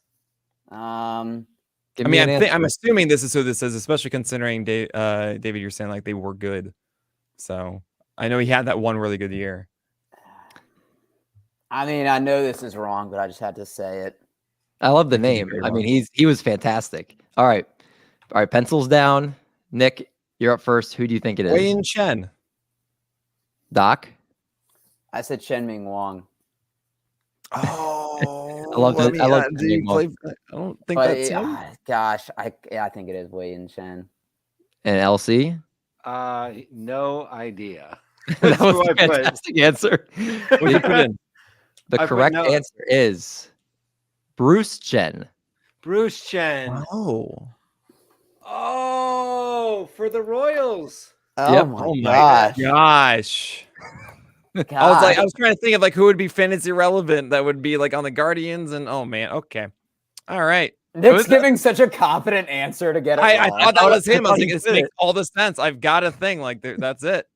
Bruce Chen. Oh, we have our Jeez. first offer on that one. All right. Oh, So man. both Doc and Nick with 2 and LC with 1. Still Let's in go. it. All right. This one should be a sweep, I would hope. Next one. What? Come on, Nick. I see him now. Oh, I'm sorry. I got it too small. I was going to say, especially with working with Alex for so long, he had to talk Don't give about him him all the hints. time. Don't give him hints. I already had it. I was probably the first in. Yeah, he's fantastic. I loved him. All right, so let's see. I've got Honestly, he looked more like a Kevin Costner 80s steroid guy at first glance. they didn't have a great picture of him on Google. Like I was trying to find like a better one that didn't show his jersey. And I was like, oh, that's kind of annoying. Cheesecake, what you got? He's having it blank right now. I'm totally blank. I have no idea who that is. Wow. I mean, I knew you weren't gonna win this, but come on, LC. All right. I'm gonna give Art the buzzer. So Yeah, I'm all right. drawing So blank. Eric, we're gonna start with you. Who did you think it was? It's the guy that shares my name and his last name is Bedard. Eric You Bedard. spelled the same way? Nah. Yeah, I know he's the You wrong got one. I think it was oh man, who were the guys that they sent over? It was like Adam Jones, George Adam Jones. That's the big one I'm Sherrill. thinking of. Yeah, I think Dennis Safarte was in that deal too. yeah. I just think everyone is Cliff Lee if it was any time in the 2000s. So. Yeah. I think about on a regular basis what is Cliff Lee up to, and I think he lives Yeah, in right. Arkansas. He's still waiting for that pop out to land on the mound. Yeah. Under Right. his glove. And Nick, Yeah. you Eric Bedard, of course. Eric Bedard is correct. So we have 3 and 3 and Cheesecake still at 1. All right, on to our next player. I mean, okay. He really threw a knuckleball all the time, guys. I didn't even realize that he had that grip on there. Actually, it's hilarious.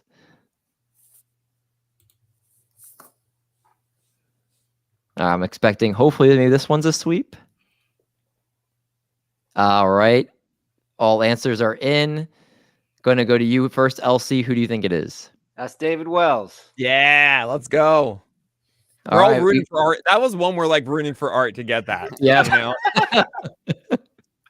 He was so confident too. I was like, yes, all right, got our guy back here. It was a sweep all around. David Wells is correct. So nice job for that. So now with 4-4-2, on to number 7. Oh, which one is that? Oh my gosh. Which one is he? There are so many like Rockies random lefties. Like, He- oh god. Which He's one is definitely he? one of their better ones. Oh man. Again, No. like I didn't pick someone that had like they had to have at least have one really good year. Oh my gosh, who is this duder? Oh, you got to give me a sec. I mean, it keeps like going in my. There's one name that keeps going in my head, but it's not him, right? All right, I'm just gonna say it. This is dumb. This is not. There's no way. I know. Oh man, who is it? Who is this random you Rocky say- pitcher? When you say his name, it's gonna drive me crazy. I think Yep, yep. I think I have his first name right, but I'm not sure. All right, we've got Nick answers in. We've got Doc answers in. We got so waiting on LC's answer. I'm typing.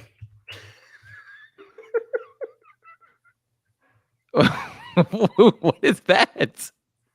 I couldn't remember his name. All right, Nick, what was your answer? Is it Jeremy Guthrie? Like, did he pitch on the Rockies at all? I know he was like on the Royals and Jeremy I think Guthrie the Orioles. was Did he a get righty, there and right? did he have a good season? No, I Guthrie's a can't remember the guy's name. It's like Jeremy Guthrie and this other dude was linked with him as lefties that were just like blah, but Well, then had moments. You guys said Jeremy Guthrie is a righty, right? Is he? No, he's a lefty. He's a lefty. Oh, is he? Yeah. Yeah. Okay, so Jeremy Guthrie is Man, that Nick's would be guess. embarrassing, huh? That is not. It's not Guthrie though. I'm gonna save your answer last, Eric. LC. Billy Galooly. Oh, him. No, is his name Justin something? I think his name is. So it's Justin. funny because Nick said Jeremy. Well, I mean, okay, the other one, there was another name. I was like, it can't be that guy, right? It's just like a random name popped in my head. Well, Nick said I didn't Jeremy. submit it. I said Jordan Luplow in my head, but it's not. Oh, It's you know like, what? Well, so this is actually really funny. You said Jordan, Jeremy, and Justin. But the correct answer is Eric. Jeff Francis. Jeff Francis. Oh my God! End the game, David. End the game. I knew that. Oh, I knew Jeff Francis. You guys all said Jays. I was like, you guys literally are dancing around it. Oh my gosh. Yes. Oh, man. yeah, it is Jeff Killing it, Eric. Francis. Love it. Eric, this is your skill. I'm telling I'm you. That's all- why I was like, love this is the this. only chance we have. I for you should have to- gone the Ponzone one. I even thought of Ponzone. I was like, no, it's still I got the wrong Weaver. All right. That's fair. Yeah, I was That's shocked very about fair. that one. All right, number 9. We talked a lot about Detroit Tigers tonight. We have Oh, another is one. that guy? It's got to be that guy. No, well, wasn't he? Now I'm upset. Okay. See, the guy I'm thinking of, was he a lefty or a righty? I got I don't this. know. I'm just going to say him. Don't care. Art's confident. He got it. I think so. I'm looking at the comments. Art's answers in. All right, hold on. Eric Let me answers just make in. sure I'm thinking the right thing.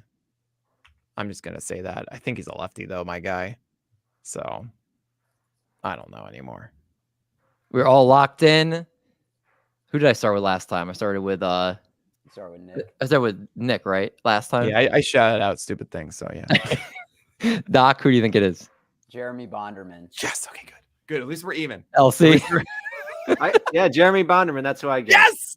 Yes. And Nick, Jerry You Bonderman. can tell Let's because go. Jeremy the correct answer is Jeremy Bonderman. I always thought he was a Nice. lefty. Nice pull, guys. That was good. I don't know if I would have gotten that one. Oh, good. Oh, All right. still. So wait. So the score is still tied between Nick and Eric, right? Or is No, No, I got Eric's one up by up on one it. because he Eric got is up that. one. I got Jeff Francis. All yeah, right, I got this Jeff is Francis this is number and 10. Sandy Ponzone. This is number 9. Oh yeah, this is number 9. Did I skip one? I did miss one. All right, Alright, well, we can go I'll go back back. and do that I'll go back to them later. Well, I already got this one in, so I know this guy. and he knows you. Oh, Honestly, kind of Jeez. the shit. Pardon me. Sorry. That's Sorry. You know, it's Sorry. getting competitive. The competitive juices are flowing now. Gosh. Very I good. feel pitcher. like Stump the Schwab when he like knows an answer. He goes, Yeah, right. Well, we have Nick's answers in. there we go. Nick, you knew this too quick. I'm scared I got this one wrong. I don't Doc? know. That doesn't mean anything. Doc's answer is in. Doc, I'm going to be honest. That's the answer I would have said. I'm not saying if it's correct or it's wrong, but that's the answer I would have said.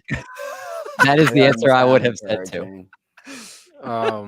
I'm drawing a blank. I recognize his face, but I'm drawing a blank. Sorry. Now there's going to be a stipulation here because I feel like I need to hear Nick say his answer first here because I think I know what you're trying to say, but you spelled it differently. Yeah. It's Derek Lowe. Yes, it is. Okay. Yes. Yeah, I see it. Yeah. Derek Lowe is the correct answer. Doc, what did you put? I put Brad Penny. So I know this from the Red Sox Yankees 2004.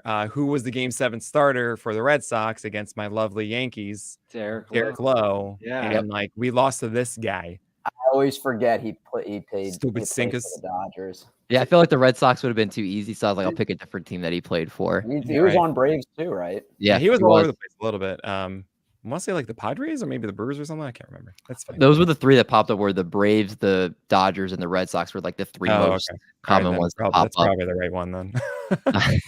All right, so we're tied again. Yes. Wow. Right, so are we doing all 2004, baby? I think we have to. Yeah. All right. This is the one I missed earlier. Or no, sorry, I did him earlier. Hold on, wait a second. Wayne Chen, I'm telling you. Oh, yeah. We did Jared Weaver.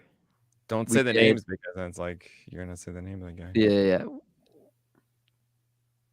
Oh yeah, I guess that's number 7's not in there. He must have not uploaded. There you go. Okay, Oh my God. that's why. Okay, so I'll pull the next one up here. Oh yeah. He was a stud. I loved him. So did I, man. His career just shortened by injuries, man. My analysis was like he does things that were good as like the results. Thus, I watched some highlights once and he looked really good in those one highlight or two. Thus, I love him. He had his career just shortened by injuries. I think he could have been. Well, we're giving it. That's true. David, I love the pictures that you're pulling. I figured you would. Actually, I of all like the show stuff I was putting, this was like the most fun. I was having a blast just like picking the names. All right, so all answers are locked in. Start off with LC. Who did you put? Is that Ben Sheets? Nick? Yeah, there. Look at that. There we go. Yeah, good job. All right, here we go, Ben Sheets. And Doc? The Ben Sheets, that curve. We got baby. a clean sweep on the Ben splitter. Sheets. It was the splitter, Doc. I feel like he had a good curve. And he had a good curve. I remember they were talking about that on baseball. I think he was the top pick. Wasn't he number 1 overall pick? He Ben also had Sheets? the gold medal with the U.S. team and everything, right? Yeah. Oh yes. Yeah. He was on a lot of that's nasty on baseball tonight. Exactly right. Yeah. And it was a really good caper walk, I remember. And it was just like I was like, oh yeah, he's gonna be the worst thing ever. And then he was just hurt. It's like I feel like you could make a meme of like with Freddie Peralta and Brandon Woodruff and Corbin Burns and be like, I remember when the Milwaukee Brewers ace was actually like, and then you could just put like Ben Sheets on there. Because I feel like Milwaukee's always had such good pitching, but he's like the original ace for them. Yeah, that is true. Yeah. All right. Number 10, this is number 11 now. Oh my gosh, wait. What?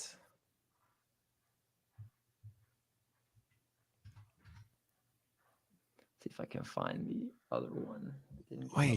Wait, what's your name? Oh my gosh.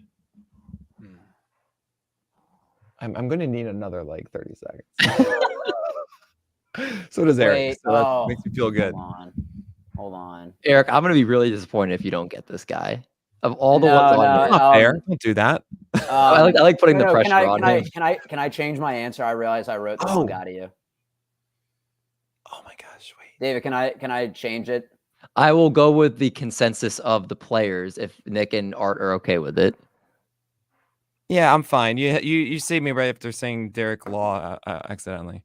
That's true. I get. With this. Oh my gosh, it's like right there. Okay, David. I remember the other team he played for now.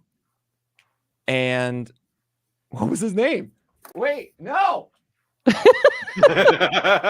This could be the big deciding one here. This could be the one where Oh Eric my gosh, Nick is. I hope I got the right guy. I think I. know who it is now. It's I it's think this right is the there in my guy. head. Oh gosh. Oh man. So anyway, how you guys doing today? What was tell me what'd you have for Submit dinner? an answer. What'd you have for Submit. dinner, huh? all right, Submit. All right. Count me down from 10 seconds. I'll get there. 10, 9, 8, 7, 6, 5, 4, 3, 2, 1. Nope. I got nothing. Nothing. Wow. Okay. All right. When you This say it, could I'm be- gonna shout. So I'm was gonna. the other team he was on the Royals. I don't remember him being on the Royal. I remember. That All makes me feel so good. right, LC. Who did you put? Is that Juan Rincon? No. That's a good guess. That's a that good is guess, but Not, that is no. not friend of the pod. Eric? Carlos Eric? Silva. No. The correct answer is Carlos Silva. Oh, okay. That's what I was thinking of in the End slightest. the That makes me game, feel baby! good. See, I remember Carlos he Silva. pitched for Seattle. Was the other team I remember him I pitching assumed him to be a lefty. for.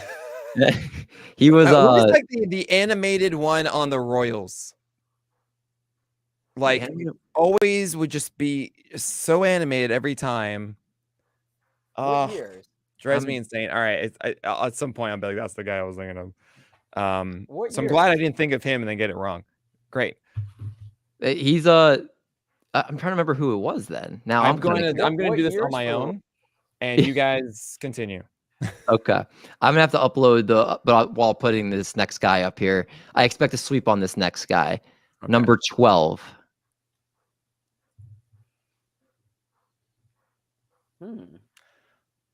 Is that who? I'm very disappointed if you guys don't I get mean, I this. think I know who this is. Yeah, but like, He was great. He was fantastic in his time in the big leagues. I'm mesmerized it by can't his be him. eyes. No, I might change my answer. You're mesmerized by his eyes. I am. He's staring into my soul. Dude, you got something putting all these twins on here. Yeah, there's a lot of twins on here. Oh, there've been two. No, I'm keeping my answer. It could easily be someone else. I'm like, oh boy, okay, that was fun. I think mine is right, but David, this is not a give me, by the way. What? Okay, I guess to me, Ben Sheets wasn't as much of a give me. I thought this guy was more of a give me than him. Ben Sheets was the easiest one. besides Ben Brandon Sheets Webb. was like that was David Wells. David Wells. was David the- Wells. Yeah. Yeah. Yeah. All right, all answers are in. LC, who did you put? I put Mark Guthrie. All right, and Nick. Carl Pavano. Oh, That's what I put, Carl Pavano. that's Correct. right. Answer is Carl Pavano. Oh right. man! Well, the thing is, you said like he was good for all his career. I was like, no, he wasn't. He was like the embarrassing signing of Brian Cashman for 4 years or 40 million or something. He had a That good was his season with the legacy. Twins. Or he was good for a couple of years Yeah, I with guess the he Twins. was, and that's why I was like, all right. I remember he had some good years after, but He was good. It for would I be would interesting consider him if as, you like, if we would 29 recognize these people on the streets now. Like, would I recognize Carl Pavano if he didn't No. have a Twins No, hat on? you wouldn't. Probably not. absolutely You not. wouldn't. I No, wouldn't. He'd be like 6'4", so he'd be tall. and That's you'd be true. Like like I mean, normal height. Yeah, normal height. Yeah. Yeah, Nick, are you 6'3" or 6'4"? 6'4". So yeah, normal height. Woo! Yeah, I asked for this. You're almost a foot taller than me, buddy. Called them up. I was like, please, let's All right, we have two left. I have an emergency tiebreaker one if Okay. Nick manages to tie. All I won't, right. 'cause Eric's gonna get it. Next player. See, I know who you are. These are all starting pitchers. You Yeah, I didn't do right? any There's no relievers. These are all I starters. appreciate you very much for that. Yeah.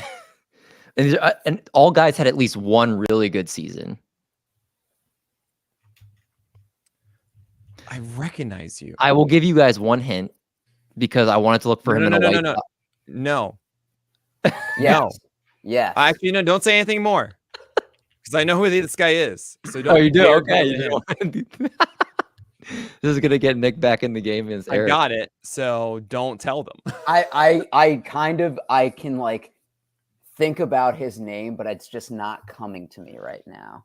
Jose Lima. There it That was is. the guy. It was Jose Lima who I was thinking about for Silva. Now you're there. This is a good pull.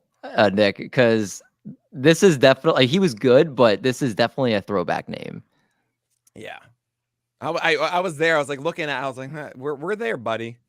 All right, Doc. I'm gonna give you like 10 seconds.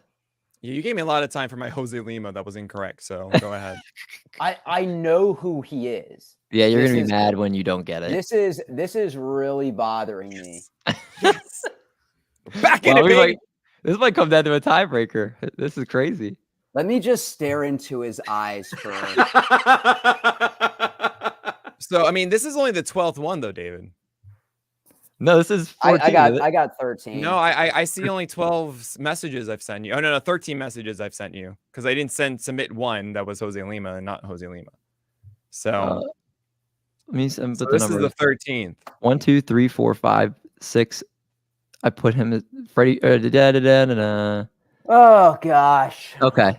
All right. Answers are all locked in. I almost literally said the answer. Yeah, you said his name. I'm glad you caught that because I was like, woo. Oh boy, All right. So I'm going to start with Nick. What did you put? it's Freddie Garcia. Nice. That's a good poll. Eric, what did you put? I put Ramon Ortiz. And Elsie. Oh. I put Russ Ortiz. Yeah, the correct answer is Freddie Garcia. That was a great pull. Nice. So he was supposed to be 7. 8 was Francis. 9 was Bonderman. 10 was Derek Lowe. Oh, I know who got cut off. Okay. Oh no, yeah, here we go. This is number 14, right here. Okay. Clean Us. sweep, guys. Clean sweep. Oh yeah, easy. I thought you would have him on here. I mean, just cause. Okay. I mean, he's amazing. He's What fantastic. happened to all the fighting, by the way? All the what? The fighting. What, The between- bracelets. Between the what? Or sorry, the necklaces that everyone would have would be these fighting necklaces. They were a thing when I was in college. Everyone was really into it. Clearly this guy too. They're Yeah. gone now. It's almost like the healing properties of these fighting necklaces wasn't real. Just throwing that out there. I didn't even heard of the fighting necklaces, Fighting. Yeah, I didn't know that's what they Fighting. were called. As in like not fighting. but like fighting. I think that's, I mean, maybe I'm just making this up. But it's like they're fighting, aren't they? I'll have to look into. Maybe I'll buy one just in honor of this guy. Anything that is this now. Elsie, what was your answer? Boof Bonzer. That's your He's gonna be one of Yeah, these. fighting. Nick, what was your answer? Levon Hernandez. Oh. Doc. The innings eater, Levon Hernandez. Yep, the correct answer is Levon Hernandez. Elsie, I'm very shocked at you. Come on, I didn't remember him in a Brewers uniform. he played for the Brewers. He played for the Doesn't matter, does it? Nationals. Is this the fighting thing Yeah. that you sent? It says it's not I don't- found. Yeah. Yeah, because I sent it twice accidentally because for whatever reason it's super low or so slow. Like you just gotta see the back half of that URL. While we're Like, pointing the out, chat this is is the laggiest thing ever. So the last Okay, I one. do remember those. yeah. Is it what I Fighting think it is? Yeah, it's the fighting. Oh no, I What don't happened remember to you? this. And it was All like, right, so Nick, if Yeah. we tie on this one, is there a tiebreaker? Yeah, there just is. I saying have a that we both tiebreaker. won? I have a tiebreaker ready to go. oh my gosh, Okay. of course you do. Just find more. Just This is watch actually you gonna pretty fun. show Jose Lima. Show Boof Bonzer. Yeah. That's who I wrote the first time instead of Carlos Silva. What? Is this the last guy? This is the I last. mean, did you just take every single athletic that ever played in the past 20 years and put him into an image generator? He does got to look like the standard Oakland Athletic, doesn't he? He's one of my favorite pitchers of all time. Why? That just confirms my answer. What? That is not fair for Eric. I don't know these I didn't things. know you knew- I I didn't know you know I like this guy. David, come on, we both liked him. Oh gosh. I No. sent it over All right, to you, well, baby. all right, to make it fair, No, because no, I didn't. I I'm not knew gonna who it complain. was. You would have gotten that without the thing that David said. I absolutely would. Don't worry, Eric. I'm not gonna say that there's any asterisk here. I got to figure this out. So I mean, I have an initial guess, but I'm not confident in it because I don't think he looked quite like that. Oh God. All right. I'm going to imagine that David is doing an A that is not actually known as an A. Okay. Because that's what you've been doing a ton. Who the heck are you? You're like the most generic looking. Oh my God. I mean, if only we could all be so lucky to look like this person, because He is very handsome. Yeah. He does Oh, listen to the man. podcast a lot. He has good eyes. What? Who are you? Well, this was the deciding one wait, coming down are to you the last one. Oh, David, right. you gotta give him a clock. You're giving me clock. Okay, no, I have an answer. Wow. Okay. I'm gonna wait to look at Nick's until after I have an I answer. look. All right. Nick's is. I'm not even gonna look at it because I want to be surprised. Okay. All right. Eric, your answer was. Rich Harden. And Elsie. Rich Harden. That's what I guessed. And Nick said Mark Mulder. Oh, that wasn't a bad guess, though. I was like, it's not Tim Hudson. And who played for another team? That might be interesting. Barry Zeter, not him. No, Got Mark. He's on that same team, Harden. that same Why roster. did you guys like Rich Harden, though? He was so boring. He threw an immaculate inning. Is that Rich Harden? It is Rich Harden. He did really good strikeout stuff. And Wait, I feel you like didn't actually know, Elsie? I thought it was Rich Harden, but I wasn't sure. Like he didn't. That's say how it was you the know right it's answer. bad. Nick's gonna feel really bad that Elsie got an answer. And he didn't. Oh no, not at all. No. I'm surprised that was the only one. That was my educated guess. Eric, congratulations! You earned that one. Hold it I out. did not Last deserve one. this. that was fantastic. That was down to the wire. It took you guys. Rich to the, Harden. That's it. What was the tiebreaker one? do you want me to show the picture or do you want me to say the name? Yeah, I want the tiebreaker one. Eric won. Okay. I have to make sure I have to have. I it was uploaded. willing to pull out Rich Harden. Did I have a chance? Is my question. Oh, come on. You knew some of these obscure guys. You were Don't pretty tell good. me That was obscure. to be Nick. I'm going to be honest with you. I've played this. I think we've done this game 2 or 3 times. No one has even come close to beating Eric, and that's his strange skill. His strange skill is he's really good at the pictures of these pitchers. Oh man. Nick, That was between insulting, me- Eric, because I don't think I'm that good. And that with match sheet was like, oh, clearly he's not like an elite thing because I don't think myself's too highly on this one. Well, I should have remember done we a had, Monsoon one. I'll be honest with you. remember we had Dylan Bubba Bundy- on, and Bubba got Yeah. destroyed. Yeah. Oh, that was one of the best days of my best pods we've ever done. Who Nick, came on? if we could combine your useful knowledge of pitchers and breakdowns and CSWs and deliveries and my useless knowledge of It's what not pitchers useless, from the clearly. mid It's awesome. thousands I look love it. like, I love then it. we could be the most knowledgeable. We could The take down powers Eno. combined. That's right. This All right, David, who we got? Who's the image I who's wanted the to use team? won't work because it's like the only this the most zoomed up image of him. I'll just show Let's this do it. one. All right, this one Who's the should zoomed up image. because it's like you can see his face more in that image, but this Uh-huh. one is not as zoomed in. But We'll figure it I out. don't think you're gonna get it. He but- says before we go, are you kidding? Can I just guess someone randomly? This is no game. If I remember a 2011 It's Facebook Chris status, Medlin. No, that'd be a good one. Yeah, Chris- Dude, Give me that actually I wish I used him. Give me Yeah, a that's See, Jeff, a really this is why good- I'm here, you know? give me Jeff Suppan. Oh All my right, God. finally, it took like 3 images before this one worked. Okay, so this is the last one. Oh, I know who that is. No, you don't. It's Josh Fogg, the Dragon Slayer. It is Josh Fogg, the Dragon Slayer. I'm sorry, what? Josh Fogg. Do you remember when they went on the 2007 they got really hot at the end and Josh Fogg was just like taking down like aces left and right. Like this guy with like a 6 ERA is just like outdueling Roy Halladay and Chris Carpenter. And he's So, throwing gems. funny story. 2007 was my freshman year in college where I did not have a TV.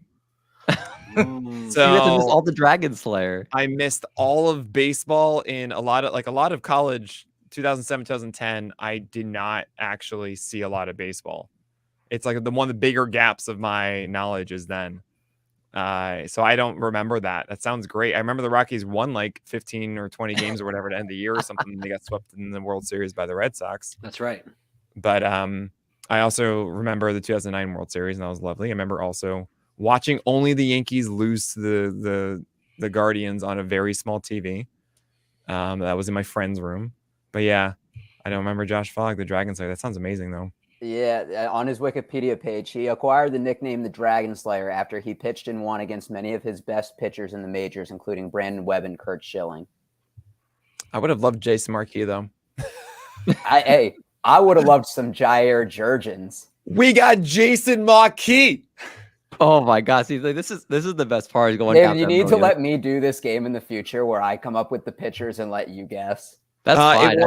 Or even this, I would like to submit them for Eric because you guys participate.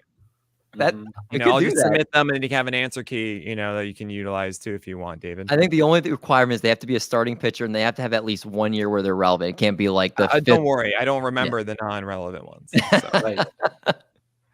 Well, I guess kind of Josh Fogg is kind of irrelevant. That was just you gave me a tiebreaker where he was not relevant. That's true. Was Bruce Chen relevant? Yeah, he was for 1 year with the Royals. Mm-hmm. Yeah, Josh Fogg was the only one. Are the Royals relevant? I got that it was Chen. You did. Yeah, literally, when you said that, I was like, you got it. Submitted Chen. You just said Chen. Which, to be fair, Eric submitted Levon and didn't say Levon Hernandez. Oh, come on. Oh, yeah, come on. He knew that one. But he also did say Jeff Weaver. That's true. That's true. You got to work on that one. That was a fantastic game. It came down to the last one, which is always the best. One day I'll maybe win. We'll see. I feel like we have to, next time you're on, we have to run this back. This one absolutely is so much more fun. Oh, my God. The pitch types one, I'm like, oh, man, I don't. Yeah, give me a chance. This is the only thing I'll ever beat Nick. This is the best. Yeah, that was good. That's what I was hoping. I was like, any other pitching thing we've got no chance here. So that was good. Nice job representing Eric. Yeah. But Nick, thanks so much for coming on the show, man. It's always a blast having you. It was a ton of fun. Oh yeah, no, this is always the best time. And yeah, if you guys are listening this far because you're amazing and you love these guys, then why haven't you subscribed to the YouTube channel or supported them on Patreon or written a review on iTunes? It goes a long way for these guys. They put in so much work every single time. Thank you. And make sure you do that. Seriously. Really appreciate you, man. Please plug PitcherList stuff too, because I want anyone in our audience that has not, for some reason, if they're living under a rock, checked out PitcherList or any of the stuff you're doing. Please plug all the great work. You see the smart stuff that Cheesecake is saying? All right, you know how he got it. It's the PitcherList player pages. That's right. You can go check it out. We have percentiles and league averages for everything. So if you even don't know a stat and you don't know what's cool or not, or so user friendly, you just see the percentile like, oh, cool, that's low or high. It's that easy. Go check them out. It's the easiest way to study pitchers. I actually made it for myself because I wanted this information. So I made that player page. Go check it out. When does the new PitcherList version come out? PLX, because we're going to skip 9 because that's what all the cool tech companies do. There's no iPhone 9. There's no Windows 9. Really? I didn't realize that. And also, it is technically 10 years of me doing Pitcher Gifts Inc., which was founded in January of 2014. So that launches, I think it's February 5th? 6th. It's always the Tuesday, the first Tuesday of February. So I can't really tell you what we're going to do. It's going to be more this year. It's not the like last year we showcased PLV. We're going to have some really fun PLV things of the applications to show you. But the all the stuff I'm working on right now is pretty much all 2025 at this point. And that stuff is insane. We're also fundraising to do that stuff. So yeah, that's going to be wild. I mean, I'm PitcherList, PLX, and then 2025. I'm always blown away with everything you come up with and everything that you make PitcherList that much more. It's its own thing. There's no other brand out there that's doing what you guys are doing. So it's a testament to not obviously the incredible amount of hard work you're doing, but also finding the right people working for you guys and, finding the right people to represent you guys well. And you continue to kind of go above and beyond anything I could ever imagine for any independent baseball company. It's a community thing is what I'll always say. We're only as good as our community and the support that we get and their ideas and their insights and their support. So we're incredibly lucky to have them. I mean, it's been wild to say that this is the 10th season, and that's crazy. Oh my gosh, have I really been doing this thing? How did I not remember more pitchers then? What the heck? And but yeah, it's slowly and steadily making the things that everyone wants, and I think we've created a design for something that is insane. And we're hoping to to get a lot of good public support to make it come to fruition. So look out for that and more talk about that in the near future. It's my Can't turn wait. to flatter Nick real quick because I know it's his favorite thing. Just see Yeah. how much the guy grinds. Go to PitcherList.com if you've never even been there, which if you're listening to us, you've definitely listened to Nick, but just see the great stuff he has and how much detail he goes into. So Well, thanks, he's going to Eric. make you a better fantasy player. I appreciate that. I'm glad that you picked up Sawyer Gibson Long. There we All go. because of you. Next time we're in F. I'm never going to get that image now out of my head of you watching that where you were. Next time we're in FPAS, let's go get breakfast wait, on man. me. No, absolutely not. That's stupid. You made that decision. Okay. Like But you I've made made many that video. videos about pitchers before and they haven't done well in the next start. So But you made that video at that time. Well, now where he's gonna there do. were He's gonna no do one other in the videos. future, and he's gonna at the end. He's gonna be like, "Hey, Eric, pick him up." At like Yeah, the very and end of the video.